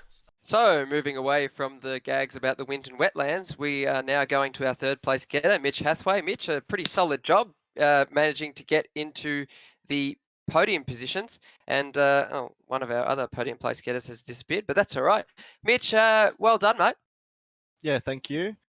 Just trying to stay with the main group at the start there. Obviously, Stenberg and Devonish are in a different league, so they just took off, and the plan was just to try and stay with Foley and Peter there, and got stuck behind Pete for a little bit, so thought I'd come in early and try and get an undercut. Had Foley follow me, and yeah, at the end there, it was crazy, you know, no tyre life. We were just sliding everywhere, so yeah, it was a good heated battle, and pretty happy to come away with the podium there.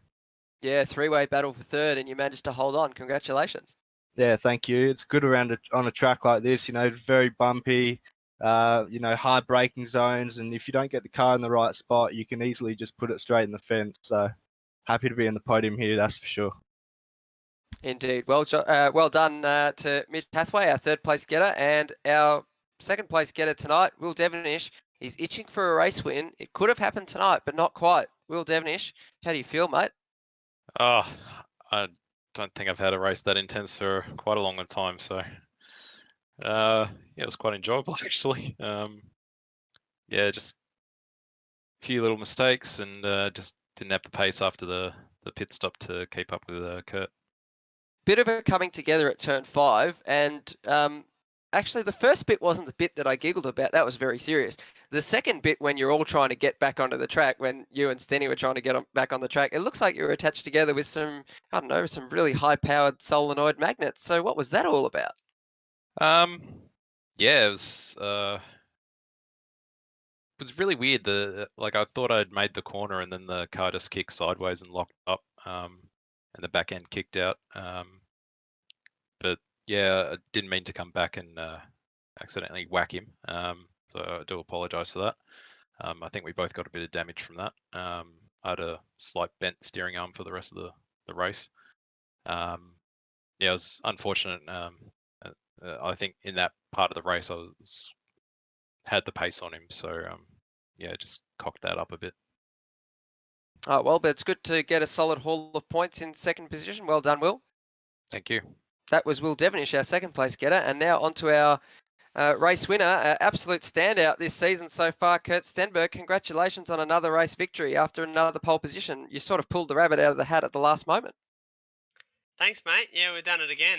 Yeah, I was struggling a bit there in qualifying to get a decent lap in, and I was on for a good lap with about 4 minutes to go, and got a cut track on both my attempts. So last attempt seemed to do the business.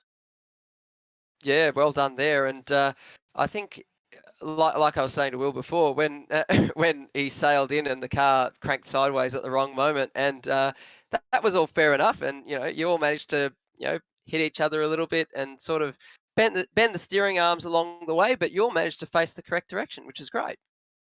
Yeah, well, I'll be honest, I broke pretty late down there, so I thought Will was going off when he did that, and sure enough, but I didn't expect him to loop back in front that way, so I wasn't prepared for that. And then yeah, we had contact.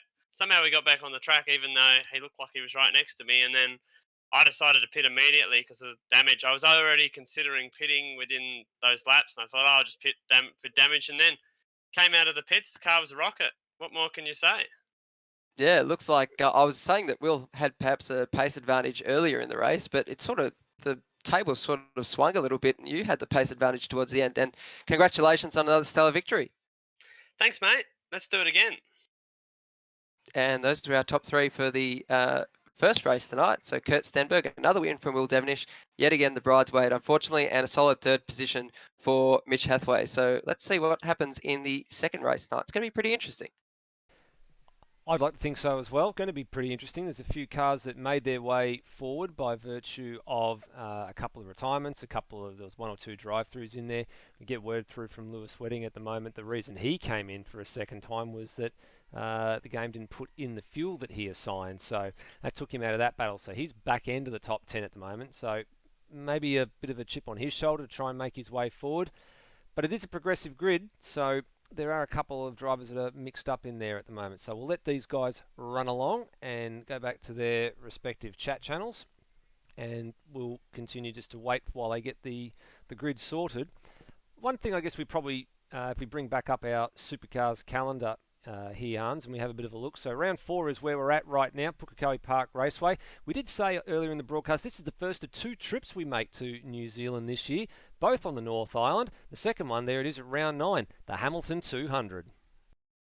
Yeah, that's going to be interesting to see, to wheel out the old Hamilton Street Circuit. Again, we haven't seen it in action for many, many years now. I think, gee, what was the last year they went there?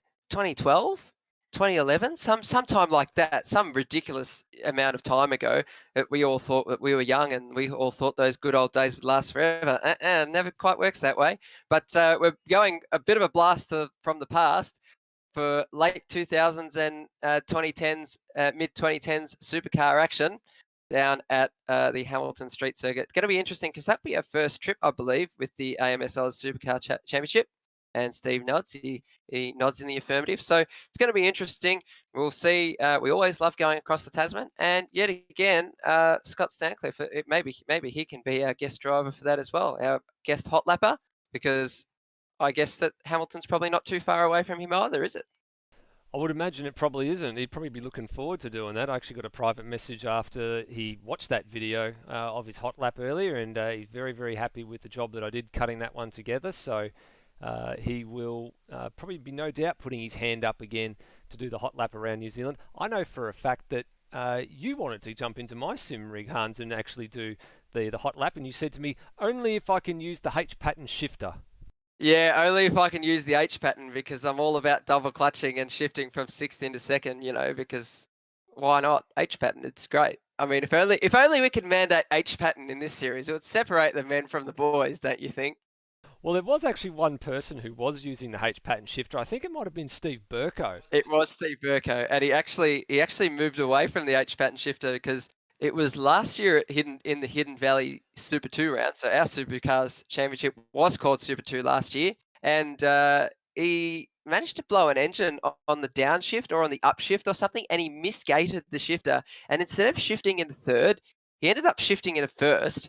And the thing revved to about 10,000 RPM, and I'm sure his engine man wanted to hit him on the head with all the busted bits and all the valve springs uncoiled, so to speak, if it were real life. But he's moved on to the sequential shifter now, and a bit more handy with the sequential shifter. You don't miss the upshifts, but I guess you can't really cheat the down change with the old sequential. No, certainly not. And we look in the Victorian State Series and you see guys going from 5th back into 2nd on the old Hollinger box and everything as well. So you probably wanted to try and emulate that sort of feat, but no, it didn't come off for him in that particular occasion. So yeah, the H pattern shifters are pretty much out, and the sequential shifters are in. You can get it right on the upshift now. You've got no issues with an upshift, but it's still going on the downshift. If you downshift too many times in quick succession, you will put the engine into a bit of a seizure, I think, is what we probably like to call it, and bits go flying everywhere, and you scatter the gearbox in your Ford Laser. No, but what actually in some cars, in like GT cars, for example, the Porsche GT3 Cup Challenge cars and the Carrera Cup cars, and some of the FIA Group GT3 cars, they've got this feature where if you're coming into a braking zone, you're flat to the boards, you shift down the amount of gears you want to go down, and once you brake, it'll just do the shifting for you. It's amazing. It's actually really fascinating how the race cars have advanced. They're not these sort of ugly things to drive anymore that you need to be a driving god, and you need to be able to push 3 pedals with 2 feet at the same time. But I guess it's user friendly, because I mean you can brake even, and you can just go bang bang bang, and the thing will just shift down itself, and it'll just do the optimal shifting. It's great. Yeah, such as the technology that we have in some of these cars these days, it's quite incredible. And as you said, the Porsche Cup car is a piece of work, absolute piece of work. And in actual fact, I can't confirm or deny this, but there is some rumours afloat that when we get to the halfway point of this year, a couple of the series that we do run here in Automobilista Australia, as they come to an end, might take a very, very small break, and we might very well see the re-emergence of the cars that started it all here in Automobilista Australia, which for a long time we called the Super Series, and was the Porsche Cup cars in Automobilista Australia. There was then a separate Porsche Cup when the Super Series moved to the Lancers in the second half of 2018, but there are a few people that are interested in seeing those Porsches come back, and myself and Will Devonish are definitely two guys looking forward to that. If you haven't seen it, go and check out on YouTube. There was an Interlagos race in the Porsche Cup back end of 2018, and I think we were side by side for a whole entire lap around Interlagos, such as how close we were actually running at the time. We absolutely love those things. And there's a few people that are wanting to say, put the front wheel drive cars just on the hold for a little bit. More rear wheel drive cars, please. Why not with a Porsche?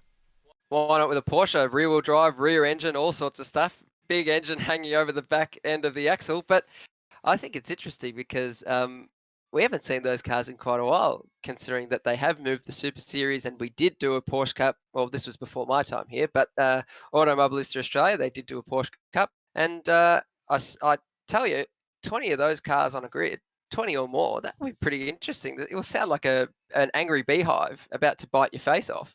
That's probably the best way to put it, actually, is, yeah, an angry beehive. They do buzz quite a lot. I mean, they're not like, a buzz bucket, but they do buzz quite a lot, revving quite high in a rev range, so they sound really, really good as well. They are quite a forgiving car as well. I mean, the only thing about them is they don't like some curbs. So we have seen on a couple of occasions back in Porsche Cup, you ride the curb a little bit too much, and apply just a fraction too much power, and you will loop the car. That's the kind of nature of the beast they are. They do need to be treated with glass a little bit sometimes, but you can still get them sideways. You can still save them if you know how to save a car. So there'll be an interesting dilemma. There's a few discussions yet to be had about that, but I think it'll be a pretty popular series if it does come back. Speaking of popular series, there obviously has been quite an influx here of new drivers in Automobilista Australia with the COVID-19 crisis as well. A lot of people getting new sim gear or dusting off old gear or new games and getting into different things. And I want to put that out there for tomorrow night. The admin group, if you haven't seen already the posts on the Facebook page, the admin group are putting together a little bit of a practice session to be treated as serious. Now, normally on Friday nights, every 2 weeks, we have the Super 2 series. Tomorrow night is the one night of the week that we don't have any Super 2 racing, but come along. It's going to be good for some of the new drivers that probably just need to learn a little bit better racecraft. The admins will be there to help coach you through a few different things and sort of help bring the driving standards up to what we expect it to be. There have been a few silly incidents in a number of races. Super 2 here at Pukekohe about a month ago was actually a pretty poor showing on all 3 races. There was quite a lot of avoidable accidents. All manner of things, unsafe rejoins, people getting punted, people getting their noses cut off, not allowing racing room. Same thing happened in the GT3 series at Bathurst as well. There were a few silly incidents. Look, not all of them caused by newbies. There were actually a few seasoned veterans in there that actually did some pretty poor exhibition of driving as well. So it's extended not just to the new guys, but it's extended to everybody that races in AMS Oz. Please come along, have a listen to what the admins have got to say, take on board some of the feedback that's going to be offered, and learn a little bit about the kind of things that AMS Oz has prided itself on for so long, and that's some good clean racing. Yeah, 100% right there. And I think when we talk about taking it seriously, we're not talking about, we need to have a giant trophy and we need to pay people to win races. But we're talking about it in the sense that if we have a driving standard that is up to a good standard where people can actually have battles like we saw with Mitch Hathaway and Brenton Foley and Peter Savage, and they didn't all punt each other off, and they're all nose to tail pretty much for the whole race. I think that makes it more enjoyable for people, because then at least when you're able to just go to race, and you can make a few good passes and be passed and all that sort of stuff, all's fair in love and war. But as long as you're not punting each other off in just totally, out of order moves, I think it makes it more enjoyable, because you do get a sense of reward once you get to the finish. Hey, that was a really good race. I really enjoyed that. And I guess that's what we mean by take it seriously, not in the sense that, we need to be, we all need to have hydraulic pedals and direct drive steering wheels, but it will be enjoyable for the people that when they develop their racecraft, they get to go through a whole race and have a door-to-door battle for someone. And those are, in fact, the best battles that you can have. Spot on. Then that's precisely what it is. It's all about taking the actual racing of the night a bit more seriously. Some of the series are a little bit more casual than others, but they've started to evolve into a bit more of a serious thing. So that's really what we're saying, is take it seriously, is to take what we want to say a bit more seriously, so we can bring that standard back up to where it's supposed to be. Now, speaking of taking things seriously, let's get some serious action going, because it's time for race 2. The grid has been set and everybody is lining up and getting ready to go. Just a couple more cars yet to make it out onto the grid. Looks like we've got all of our runners and the 2 drivers that did not finish. So Brian Walsh and Zach Ross, the only 2 retirements from that last race. They're starting rear of grid. So while Hans checks a couple of things out on his side, I'll run you through the grid for this second race, 31 laps. So progressive grid, Kurt Stenberg, he's the man that has the target on his back at the moment, and the man that's probably the best one to probably take it up to him at the moment is this man, Will Devenish, CRE Motorsport, number 15 Commodore. Good to see Ford representing on the podium finally in AMS Oz Supercars for 2020, and that one was via Mitch Hathaway, the number 31 for Lou Simsport Team HDS. Having a good hammer and tongs battle there with Brenton Foley in the back half of that first race, and he starts out of P4, so that's your second row. Pete Savage was up there in the thick of things to begin with. On the second row of the grid is where he qualified. Lost a couple of spots, finishes in P5. A few things didn't go his way. Brendan Ross moved himself up the order as well. He was qualified a bit further down, and with everybody fighting and dicing, moved up to P6, so that's a good result for PBF Team Bundaberg. Lime Mitch, our wild card, second round running. Man who runs in, I think it's either first or second place in Super 2, is doing a fine job aboard that Monster Energy Mustang, carrying what number some would call the unlucky number 13. Termo in P8, CRE Motorsport Kmart Commodore. Then back to Liam Spencer, stablemate P9, and then Lewis Wedding got himself back inside the top 10 after having to take a second pit stop in that opening race. Then our resident New Zealander, Scott Stancliffe, shares a row with Cam Rutledge. Wayne Spencer had a drive-through at race number 1 for a pit lane speeding. He's going to share a row with Steve Burko, so Top Gear Racing lockout on row 7. Rhodey in the PBF Great Northern Racing. Glenn Miles for Scuderia Alitalia, and then Brian Walsh has just had a moment off the hairpin, so he was the second of the retirees in race number 1, and he's going to share the 9th and final row of the grid with Loose Sim Sports' Zach Ross. Interesting to note that we've got a bit of a premium on the sort of real estate at this track because it is such a tight track, but with 9 rows on the grid and 18 cars, it's actually pretty solid. Everyone can sort of find their own space. Will Devenish, again, he's pointed right across the nose of Kurt Stenberg's car. Let's see if he can get a better start. Well, it hasn't worked for him the last 3 times that he's tried this. He tried it both occasions at Tasmania, and he tried it again the last race, and it didn't come off. I think he probably just needs to focus on getting the launch here. If you're a bit further back, I can understand why, but lights are on. Race 2 for tonight is about to get underway. And it's much the same as what it was at the beginning of race 1. It is the same again at race 2. Stenberg gets the whole shot. Devenish with a much better start this time. Foley's not there to stick his nose up the inside for 3rd place, but the man who is there to stick his nose up the inside for 3rd place is Brendan Ross. Seriously challenging Mitch Hathaway. They run side by side, 2 by 2, just like Noah's Ark, through turns 2, 3 and 4. And out the other side pops Brendan Ross with P3. Great start.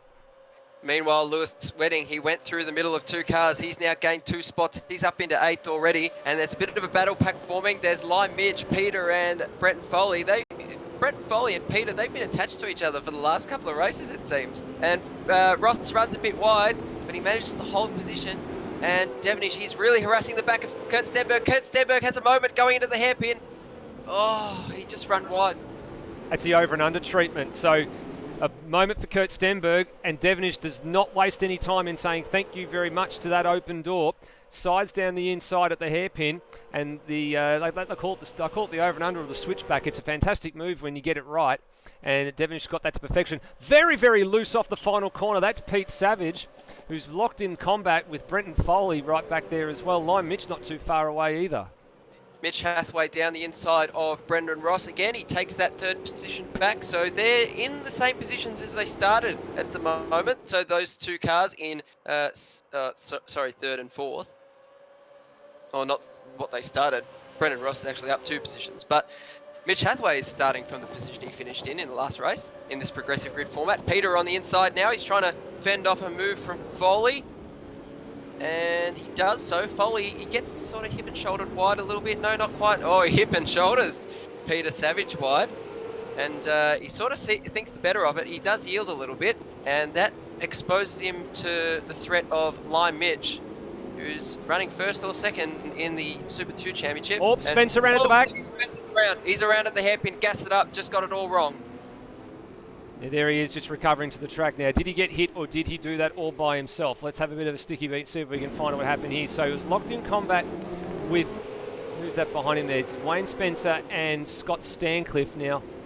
Stancliffe took position back there, and he's actually gone deep. Oh, there's a bit of contact there. There's a little bit of contact, Stancliffe. Oh, and there's some secondary contact too, as Spencer tried to rejoin. Got into Burko, who I think may have got into, that's Cam Rutledge. Yeah, it is that he got into there as well. So, little bit of a poor rejoin in terms of you just probably need to sit there and let the traffic go past. But there was a little bit of contact there between Scott Stancliffe that sent Liam Spencer around. Probably a bit late in the piece too. Stancliffe probably was trying to look to see if he could squeeze his car down the inside off the exit of 8. It is one of the prime passing zones, and looks like he just made a little bit of contact there. Now, there's a car that's run off at the end of turn 5. Zach Ross? Yeah, that's Zach Ross. Yeah, it looks like Zach Ross, and now he would have had to go through the chicane. Actually, in fact, he's DNF, so I think that's probably an internet disconnect. The rule being, if you did run wide at turn 5, if you cross that white line that delineates the track limits from the runoff area, you had to go through the tyre barrier, and you had to then rejoin safely off the left-hand side of the circuit and behind the car you were following. So Zach's probably done the right thing, gone off at turn 5 after having some dramas. Meanwhile, back at the front, Hans, it's starting to close up yet again.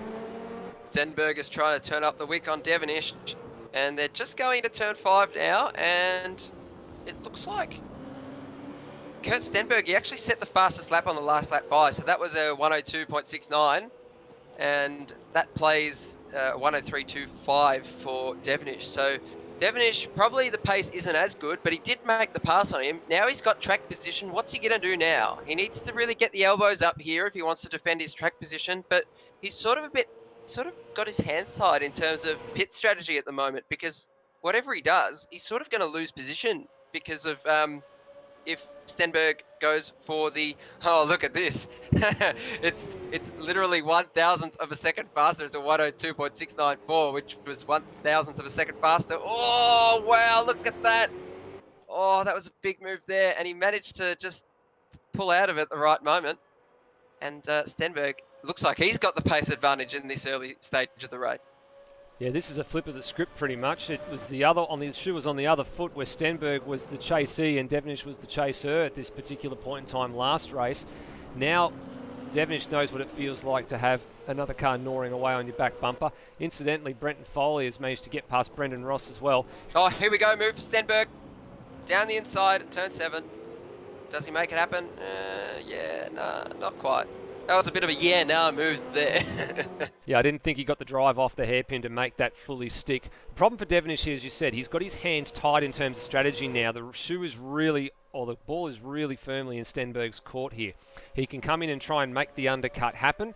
or if Devonish comes in, Stenberg can just mirror it and try and pass him in the pit lane, or maybe Kurt can sit back there and maybe use a little bit less fuel, and then maybe doesn't have to take any fuel or a lot less fuel on at the stop, maybe jump out ahead at the pit stops as well. There's all sorts of things he can do here. Devonish needs some margin. He probably needs maybe about 2 seconds or so to try and really make anything work, or to really force Stenberg's hand. And then if he does, he needs to really hammer home the in-lap. He needs to really hammer home the out-lap as well to maintain that advantage. Otherwise, it's going to become a moot point. For whatever reason, Kurt Stenberg, I find, is just a little bit better on the in-lap coming into the pits as he makes a move again. Does he make it stick this time? Or he needs to get a bit better drive out of there. And does he get it? He's trying to hang tough around the outside through turns 9 and 10. Will's just held him a little bit wide here, but he's left him a bit of space this time there around. We go. It's probably the straw that's going to break the camel's back, so to speak. So looks like Stenberg is going to take the lead position here, or is he? Does he have an overlap? No, not quite. So he seats position again. He just falls back behind Devonish. But yeah, as I was saying, for whatever reason, Stenberg seems to be a lot better. He seems to squeeze the lemon a lot more. He gets more out of it on the in-lap into the pit lane and on the out-lap out of the pit lane. So he minimises the amount of time lost. And I think Devonish just isn't able to really compete with that at the moment. And at this stage, Devonish needs a bit more of a margin. I think so too. Let's see if Stenberg can actually get the job done at turn 8 this time. Had a little bit of a wiggle off of 6. No, he's not close enough this time to really stick it down the inside unless Devonish makes a mistake, which he does not. Let's go back through the field. We've got Mitch Hathaway has moved up into P3, as we said before. He got past Brendan Ross. Brenton Foley has now managed to move past Rossi too as well, and Lewis Wedding on that lap too. So Rossi's just starting to go backwards a bit. He's just back to where he started in P6. And then Pete Savage still in 7th, Lion Mitch still in 8th. So actually that's a bit of a change for Pete Savage, and Lion Mitch down a spot. So a little bit of shuffling in the back end of the top 10 here. And then Turmo down 1 spot. And Wayne Spencer's moved up into 10th place. And again, being very hotly pursued here by Scott Stancliffe. So this is another sandwich Stancliffe finds himself in. It was a Spencer sandwich last race. It's a Top Gear Racing sandwich this time around. And there is a Spencer in a Top Gear Racing car as well. So Stancliffe, he's actually doing a pretty solid job. He's just off the tail end of the top 10. He's been that way for pretty much most of the racing tonight. So that's pretty impressive to see, and good to see it's his home track. He's putting on a good show for the locals. As I think there's been a move. Oh, there's a contact. There's some contact down here at 5. I was about to say that Stenberg had actually gotten past Will Devonish and finally managed to make the move stick, but we've just seen that there's a little bit of contact there, I think, down at turn 5. So let's go and have a look at this on the replay. Car. And is there a safety car? Safety car is out. So this is the first time we've got a safety car. So let's have a look at the replay. Let's go on board. So this is Scott Stancliffe down into the braking zone at turn 5. So this is what's triggered it. Mitch Hathaway's and into the pit. Yeah, and contact. And sorry, there's contact. So that's what it was. So there was some contact with Scott Stancliffe on that particular occasion with the man aboard the Top Gear Racing Volvo in Wayne Spencer. So that is our first safety car of the season. So we've got a whole bunch of cars in a pit lane. We've got Mitch Hathaway, Brenton Foley, Brendan Ross, Peter Savage, Turmo, Lewis Wedding, Lime Mitch, and Steve Burko and Wayne. And Cam Rutledge has just joined them, as well as Scott Stancliffe. Brian Walsh is into the pit lane as well. Glenn Miles as well. So a bit of a strategical miscue there, perhaps, for Scuderia Italia. Unless they're the cars actually have the separate room. Big penalty for Mitch Hathaway. No! Shocking for Mitch penalties. Actually sped into the pit lane, so he's got a massive penalty for that. And that's undone all of his good work. What's interesting in this equation is who has not stopped. So the two leaders obviously must have been too far ahead from when the safety car was called out. So they've had to go around again. So their hands are tied now. This is really going to open it up big time for everybody that's behind. Liam Spencer did not stop. Spencer hasn't stopped. Yeah, so Spencer hasn't stopped.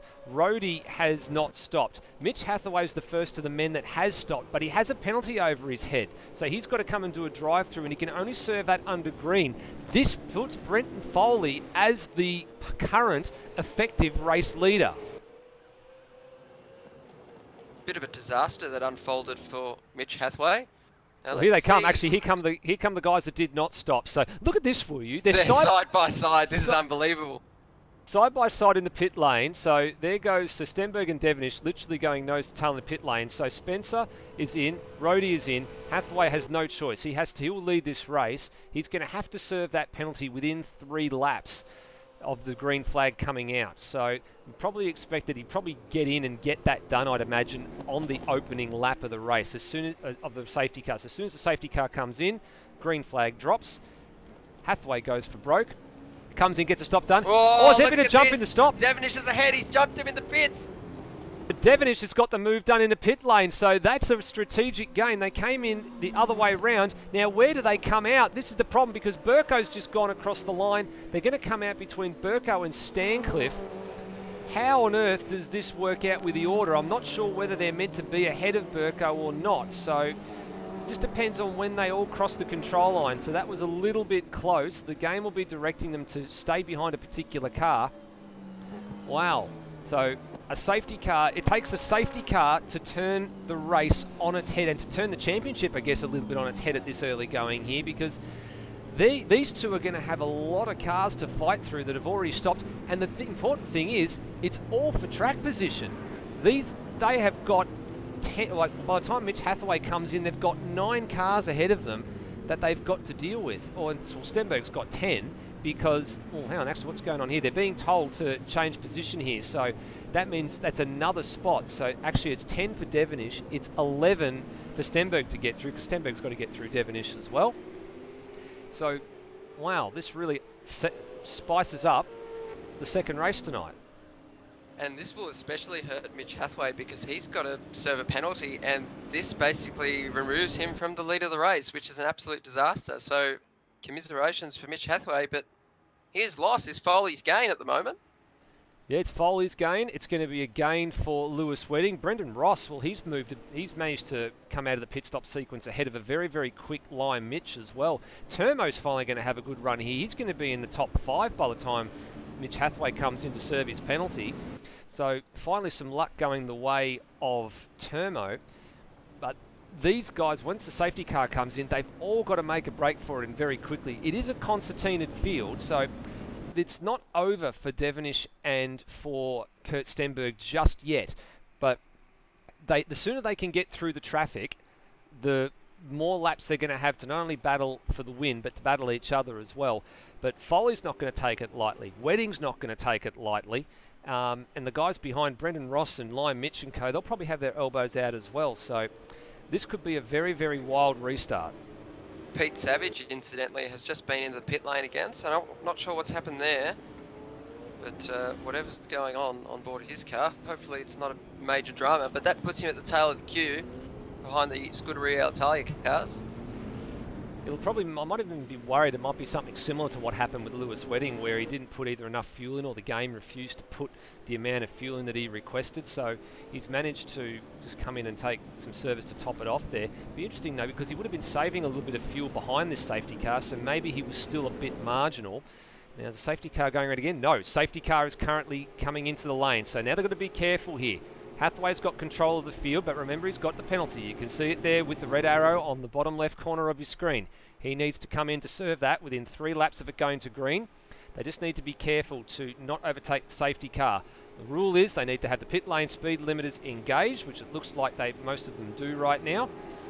When the green flag is shown, they get to the control line, they can all release the pit lane speed limiters and away they go. So just looking as they form up at the back here.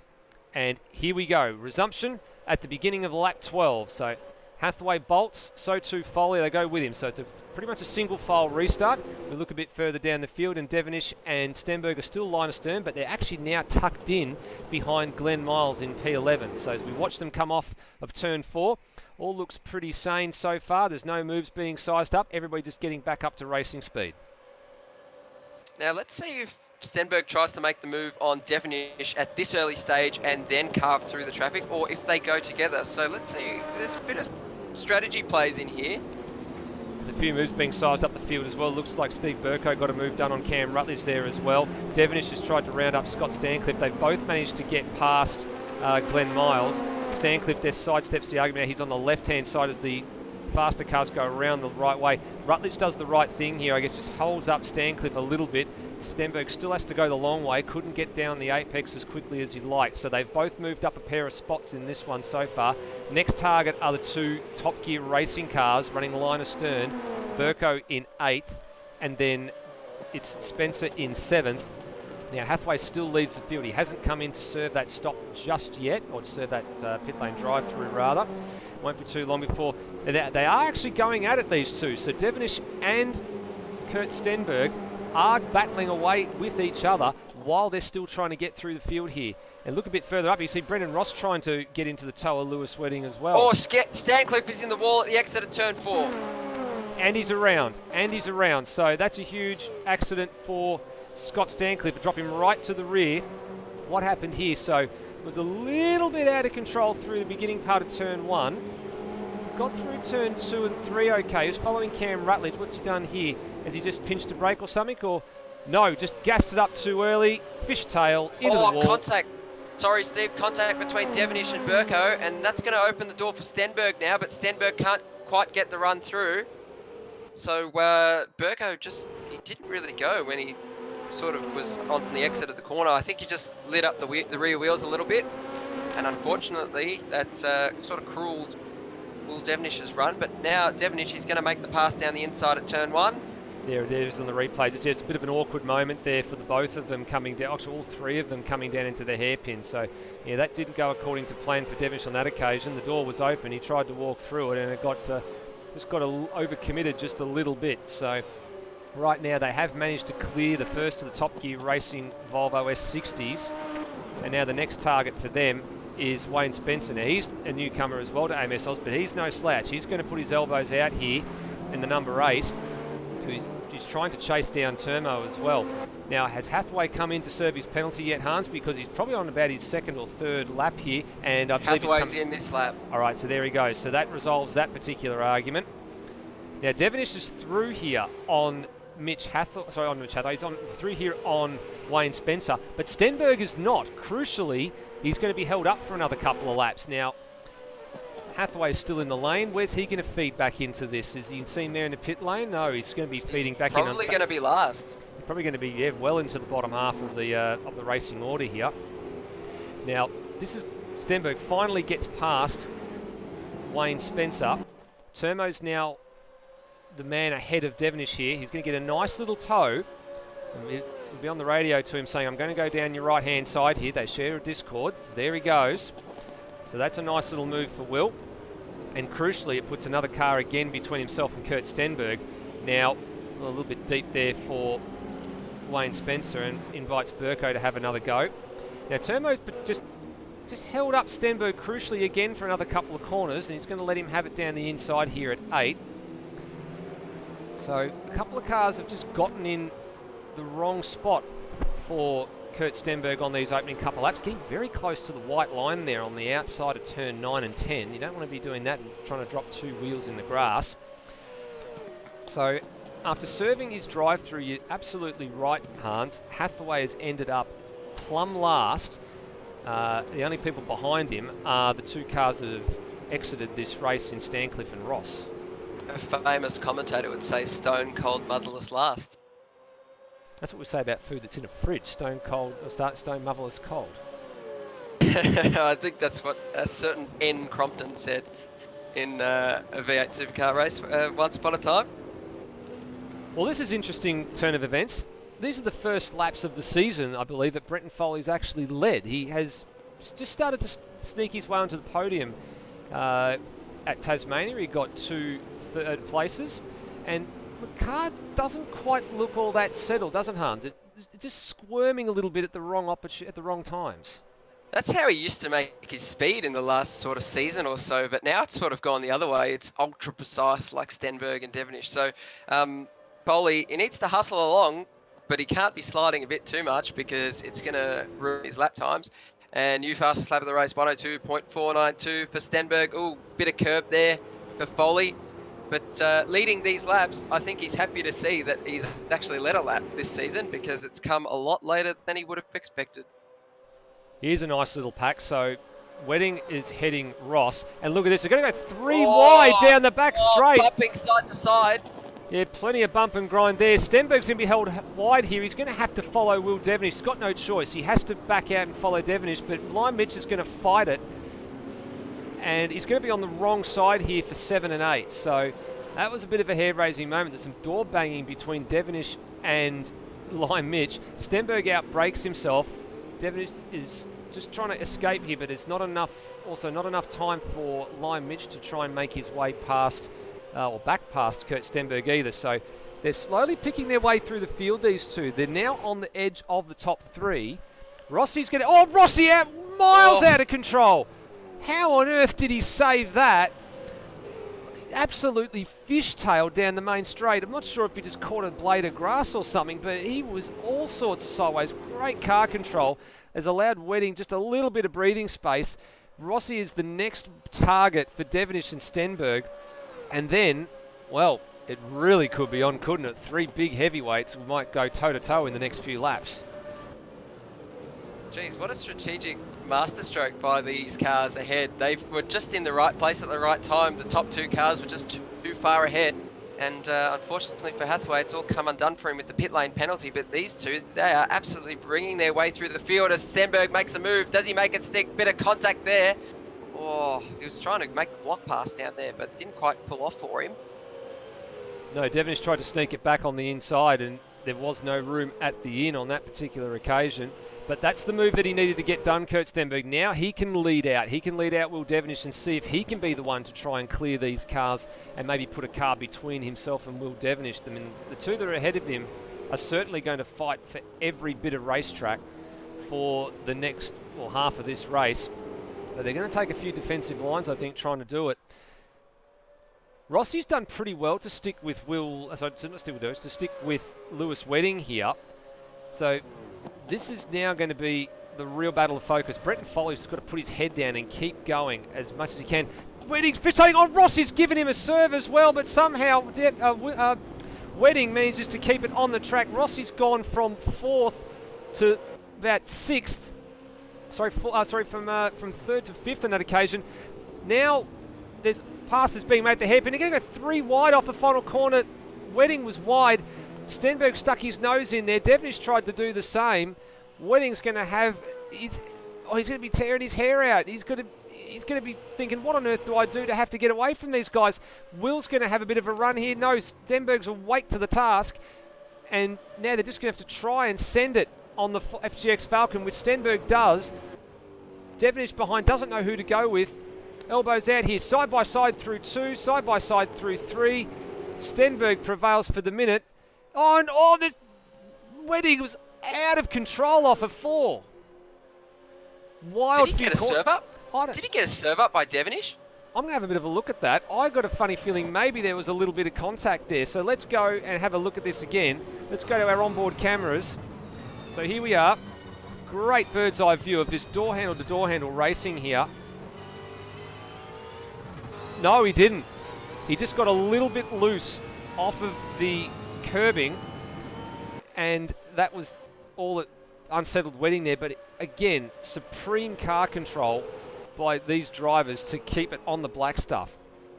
The important thing now for Stenberg is he's got 2nd place. He's got the clear air. He's got 4.7 seconds to Foley, or nearly 4.8. So he's chopped 0.2 of a second out of Foley's advantage.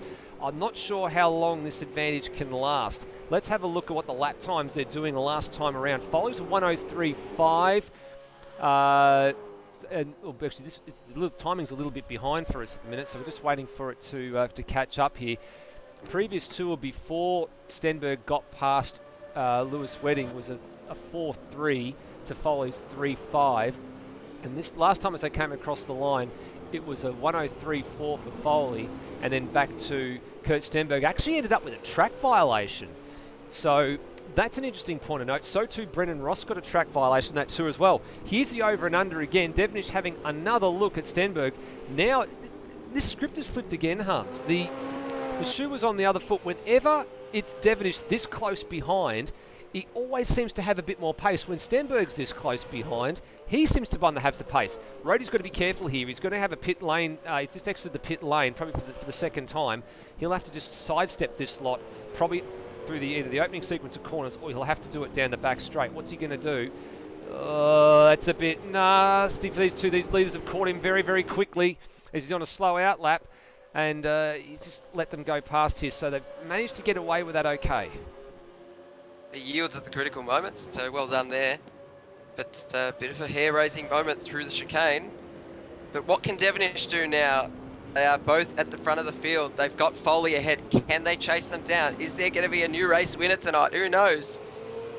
Glenn Miles just ahead of this pair as well. He's just going to probably just maybe release the brake pedal and just leave it at the hairpin, and that's the right thing to do. Good job by Glenn Miles. Gets out of the way of this. We've got the privilege of seeing when they actually pick up the track limits and they don't set a lap time. We don't know how many they're on, but fellow commentator from ASC Stairs has actually just mentioned in the broadcast chat that Stenberg's on his final warning for a track cut as well. So any more cuts in the next 9 laps, he is going to have to tour the lane. So he'll be on his final warning. I'd imagine there's probably a couple of other drivers that have done the same as well. Looks like Lime Mitch may have picked up one on the last lap too, and the lap prior Liam Spencer won too. So there's a couple of corners that you can do it at. You get all 4 wheels off the deck through turn 2 or 3, you're going to see a curb strike come up. So Stenberg has to be ultra careful here. He cannot afford to. He's got to race Devonish hard because Devonish is going to push him hard, and they are catching Foley, but all it takes is for one little slip, Hans. What Devonish needs to do is he needs to force Stenberg into a mistake. He needs to get all 4 of those wheels to go over the curb, above the track limits or out of the track limits, and then he can make his move then. But I gather he would probably want to do it by passing him. He wants to do it on the track rather than through a technicality.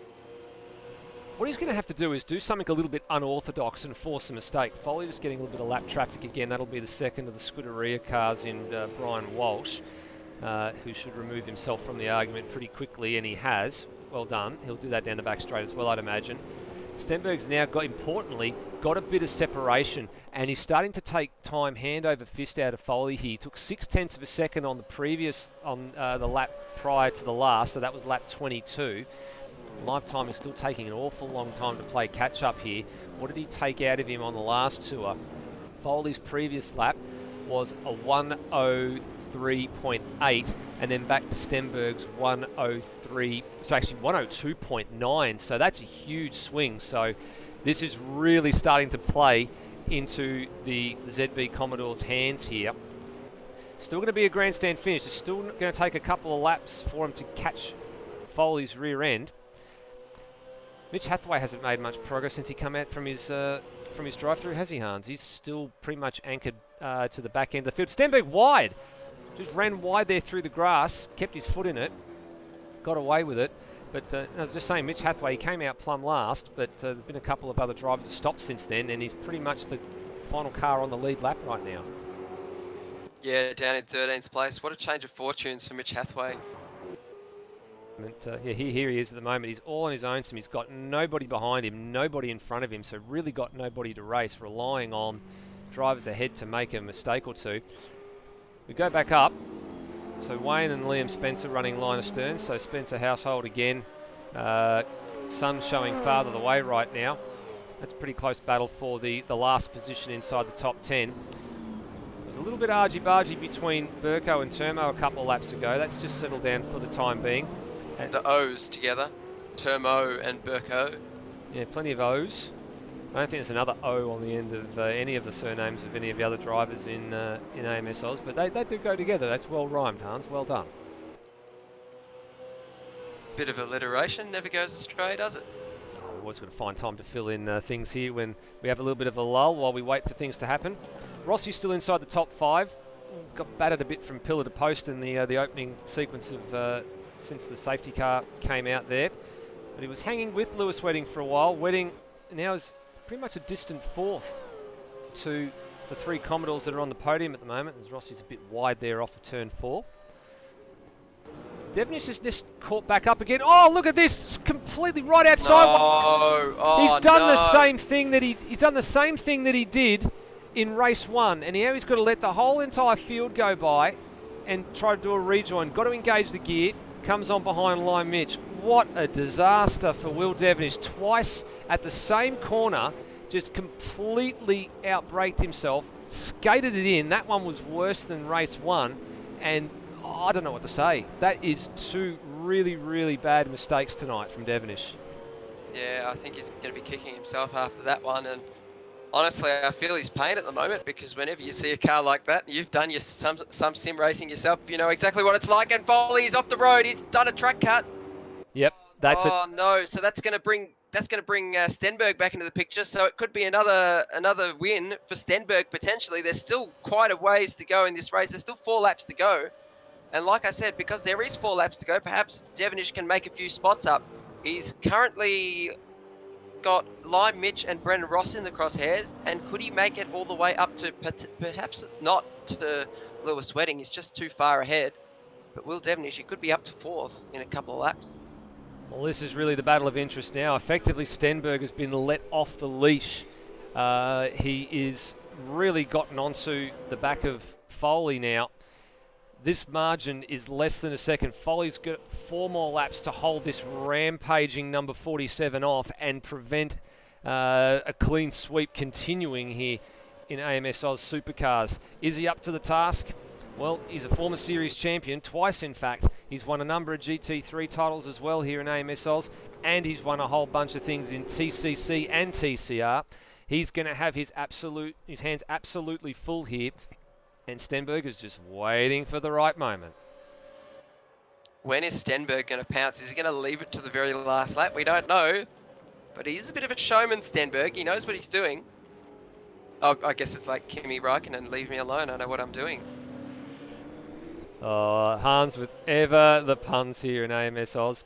You're right. Stenberg, I think, is the showman. He knows what to do. He knows precisely what to do. Foley with a little bit of a lock-up. Gives a bit of room for Stenberg there. So Foley's just got to try and straighten the drive off of turn 8 as much as he can. And he did a pretty good job of that one. Used all of the road and the apron and the curbing to do so. But this is super, super close. 3 laps to go. Is Stenberg going to commit to turn 1? He thinks about it, pulls back in, and decides just to follow for the minute. This has got to be absolutely nerve-wracking for Brenton Foley. He knows what's at stake here. He knows that he potentially could be the first man to break the stranglehold of race wins for Stenberg this season. Drive-through penalty for Rhodey now. I think that's probably going to be for some track limits because he's currently out there on the circuit from what I can see. Foley takes the defensive line. Just going to try and hold Stenberg high and wide here. Now, you don't want to do that too much. You don't want to give him too much width at 5 because if he can hang with you through 5, he'll be on the inside for 6, which he did pretty well on that particular occasion. Wedding's still 3rd. Rossi's still 4th. What's happened to Devonish? Brian Walsh drive-through penalty. I think Devonish, something's happened to Devonish here, Hans. You want to go back and take a look at him because he's dropped outside the top 10 now. He's made another mistake somewhere. I'm just trying to have a look. He's down at 11th, so not sure what's happened there. We'll see. Oh, he's made a mistake coming out of... Yeah, he's actually made a mistake through turns 2 and 3. Oh, he's actually gotten into Lime Mitch. So he was having a big battle with Lime Mitch and Brennan Ross, and he just fired into the back of Lime Mitch at the wrong moment, rather, the critical moment. And Lime Mitch has gone around and he's just sailed through the grass there. Let's see if Lime Mitch managed to get going again. So just what I'm seeing on the other screen there. He's just redressing now. Yeah, so just what I'm seeing on the other screen there. That's a complete redress for position. So now Foley has done the wrong thing. He's let Stenberg off the hook. He's let him round the outside at turn 5 and then he was on the inside for 6. Foley's going to have the inside for 7 and 8. So he's going to have to hang Stenberg out here. He's going to have to hang him out to dry. He drives it deep, Kurt Stenberg, but that's precisely what he needed to do. He needed to go deep and cut off Foley's avenue, so he's got the job done. And in the nick of time too, he's just starting the 30th lap of the race, this time by. Well, 31st lap, actually. 31st lap, I should say. Yeah, this is the final lap, so Foley's really got to think about ascend here. So Foley's done all that he can to hold off Stenberg for as long as possible. So there's really only a couple of spots he can send it. Turn 1 was it. He hasn't got that opportunity. The next one's going to be at 5. The next one after that's going to be at 8. But he's got to get a supreme run off this corner here to make any impression. What does it look like from the onboard? It doesn't look good. There's about 2 car lengths gap there. Is he going to think about a dive? Is he going to send it? Or is he just going to try and run his race off of turn 6? Drives it in hard. He's really close here. He might send it. Stenberg with a little bit of a wiggle off of 6. This is the opportunity. Foley's got to get it done. No. He goes late, locks it up. And Stenberg's going to hold. There's no way through from here unless there's a mistake over the bumps. But try as he might, Foley did his best to hold off Stenberg for as long as possible here. While the short tracks have certainly been a bit of an Achilles heel for Stenberg, he's had to work really, really hard for the last 4 race wins that he's had on the season. And, well, the next circuit we go to is Barbagallo, and he's going to have to work ultra hard again, I think, here, Hans, because that's a pretty good, a pretty fair fight in that occasion. They're starting to take it up to him. Stenberg wins from Foley. Wedding's going to be delighted with a podium finish. Brendan Ross is going to get 4th. That's going to be his best result on the season, just managing to hold off Pete Savage by .066. So that was a really close run thing at the line there. Burko inside the top 6 for Top Gear Racing. He'll be very, very happy with that result aboard the Builders Traffic Management Volvo. Termo gets a good result for 7th. Another top 10 for Liam Spencer. Wayne Spencer's going to make it a 9th place finish. Lime Mitch will be 10th, but that could have been a lot better for Lime Mitch. Contact with Devonish at the back end of that race has really, really hurt his championship charge there. P11 on the standings. And first time off the podium this season for Devonish. So it's all gone wrong for him in this race. When it rains, it pours, it seems, for Devonish. But Kurt Stenberg, another victory, hard-fought race victory, when the safety car came out at the wrong time for the 2 race leaders, Stenberg and Devonish, and they managed to drag a win from that, or rather Stenberg managed to drag a win from that. Foley up in a second. He managed to hold him off for as long as he could. And Lewis Wedding, good to see Lewis up there again in Supercar Racing, up on the podium. Yeah, Lewis, I think, will be pretty pleased with that. I don't think there's really much more he could have done. They all made the right call. Every driver that came in under the safety car made precisely the right call. They had to come in, they had to get the stops done, but the problem that they had is they needed to get away from those guys as quickly as they possibly could, and they simply didn't do it. What made it, I guess, a bitter pill to swallow for Mitch Hathaway, who didn't get back to where he wanted to be, he finishes P13, so that really hurts Team HDS in the standings as well. They were right up there at the top end of the scales. They were inside the top 3, so they're going to take a huge points hit tonight as a result of this.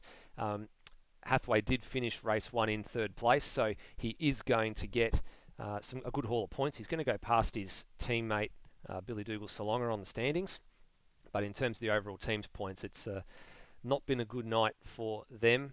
Likewise, really been a bit of a mixed fortune night for all the top teams, actually. Foley really probably is the really only true constant that's come out of that for PBF Race Engineering on the team standings. They've got probably the most points in the bank aside from Kurt Stenberg and TTR.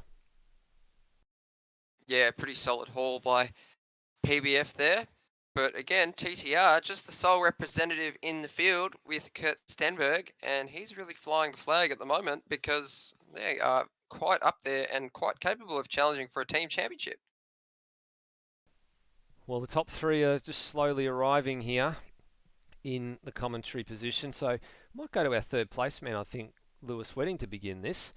Lewis, you joined us in commentary last week, and obviously you got your internet sorted now, and you're itching to get back in the racing seat. Pretty happy with the podium result in race 2 there, I'd imagine? Yeah, I'll certainly take the greatest word in the English dictionary in default in 3rd place there. I'll certainly take that. I was quite happy with where I've ended up. Obviously, race 1 didn't quite go to plan with the game not putting the fuel I actually designated in the thing, but that's just AMS. Race 2, safety car, again, I was really lucky when it came out. All the boys, it came out at the right time. Unfortunately for Mitch, he picked up a drive-through, and he would have been obviously right there at the end to pick up a really good result. But hey, 3rd place, I don't practice and drive these cars all that often. It's certainly good for Team HES as well to pick up some really good points. You're precisely spot on there. The safety car came out at pretty much the right time for everybody but the top 2 leaders. They actually had to go around again and really had to do it the hard way after that. mixed fortunes for HTS tonight. Podium for yourself in race 3. Gets a good haul of points. Mitch Hathaway finishing at the back end of the field. She was on the other foot in race 1 with Mitch finishing on the podium. You finished inside the top 10. So you're right, still a good haul of points. Filling in for Billy Dougal Solonga tonight as well in the team's championship. Does sort of take a little bit of a hit in terms of where point standing wise you were with regards to PBF and that as well. But still a long way to go in this championship to settle that team's argument. Yeah, still a long way to go. And just we're finishing races, so if we can get both cars finishing races and picking up points, that's the main thing. And for the most part, we've been doing that. But it's been, I guess, the story of both the teams this season, where we'd have one driver up there and then the other one would make a mistake, or just some bad luck would sort of befell one of the drivers and ruin what would be a really good double finish. But hopefully going forward, once Billy gets his new pedals and his obviously after his old ones bit the big one, he can pick up some good results, and HDS can pick it up. And LSS, same thing. I mean, they've had some good pace. Zach was quick around here, as was Peter. But unfortunately for both those guys, just a little bit of bad luck. A couple of things go their way tonight, and both of those guys could have been looking at 3rd and 4th places in both races. Yeah, they were certainly inside the top 5 and really fighting hard there, especially in race 1, and also toward the back end of race 2 with Brendan Ross just holding off Pete Savage by a fraction of a second as well. So you're right, everybody was in the thick of things. You've done well tonight. You've had some pretty good solid results. Good to see you back behind the wheel again, mate.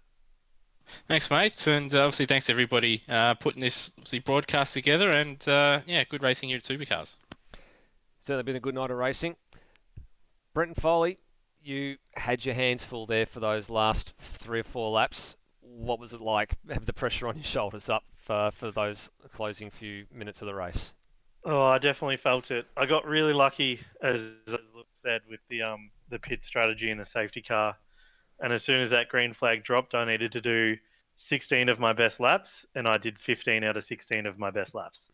One of them I dropped 7/10, which I'm absolutely kicking myself for. I don't know if it would have completely helped Kurt off, but it would have given me another lap, I think. And so I'm pretty annoyed at myself for that one. But overall, it was really intense, and I thoroughly enjoyed it. Well, I guess you can't complain. You've got yourself back onto the podium for the 3rd time in 4 races. I think we did see that mistake on the broadcast, the one where you just ran through the turn 2, 3 chicane and came out the other side, and he was pretty much right on your tail after that, and you just couldn't shake him. No, I couldn't at all, especially when he's in the draft up that back straight. It just brought him right back. But I'm just PBF of just missing something at the moment. Comparing myself to my times last year, and I've actually improved. It's just that Kurt and Will are just improving that little bit more. So got some work to do, but hopefully I can get there by the end of the season. Well, you're going to pick up a few more points as a result of Will finishing right down the order on that second race. So might tighten up second place in the championship just a little bit, but still a long way to go. Well done on another podium finish tonight, and a good solid result in race 1 as well. Thanks very much. To the race winner, Kurt, what on earth have these guys got to do to beat you? They're throwing down the gauntlet to you at a lot of these short tracks. Maybe the short tracks seem to be your Achilles heel a bit. You seem to be working a little bit harder for your race wins, unlike what you did second race at Albert Park and Adelaide, where you were a complete class of the field. Yeah, I will say this track's probably not one of my better ones. I'm still not slow here, obviously because I won 2 races, but just based on ASC on Tuesday night, I know it's not one of my best tracks, but still went all right. Well, the next track on the calendar that we go to, you're going to be intimately familiar with. It's Barbagallo, mate. It's a home track for you, essentially. Give us a little bit of insight. You like the track? You've been quick there in the past. Of course, ASC ran it in the night format last year. We ran it in the day format. But what are your thoughts on looking ahead to a couple of weeks from now? Obviously, I love Barbagallo. Always been a favourite of mine, being from WA, and I've been there every single year since '99 myself as a patron.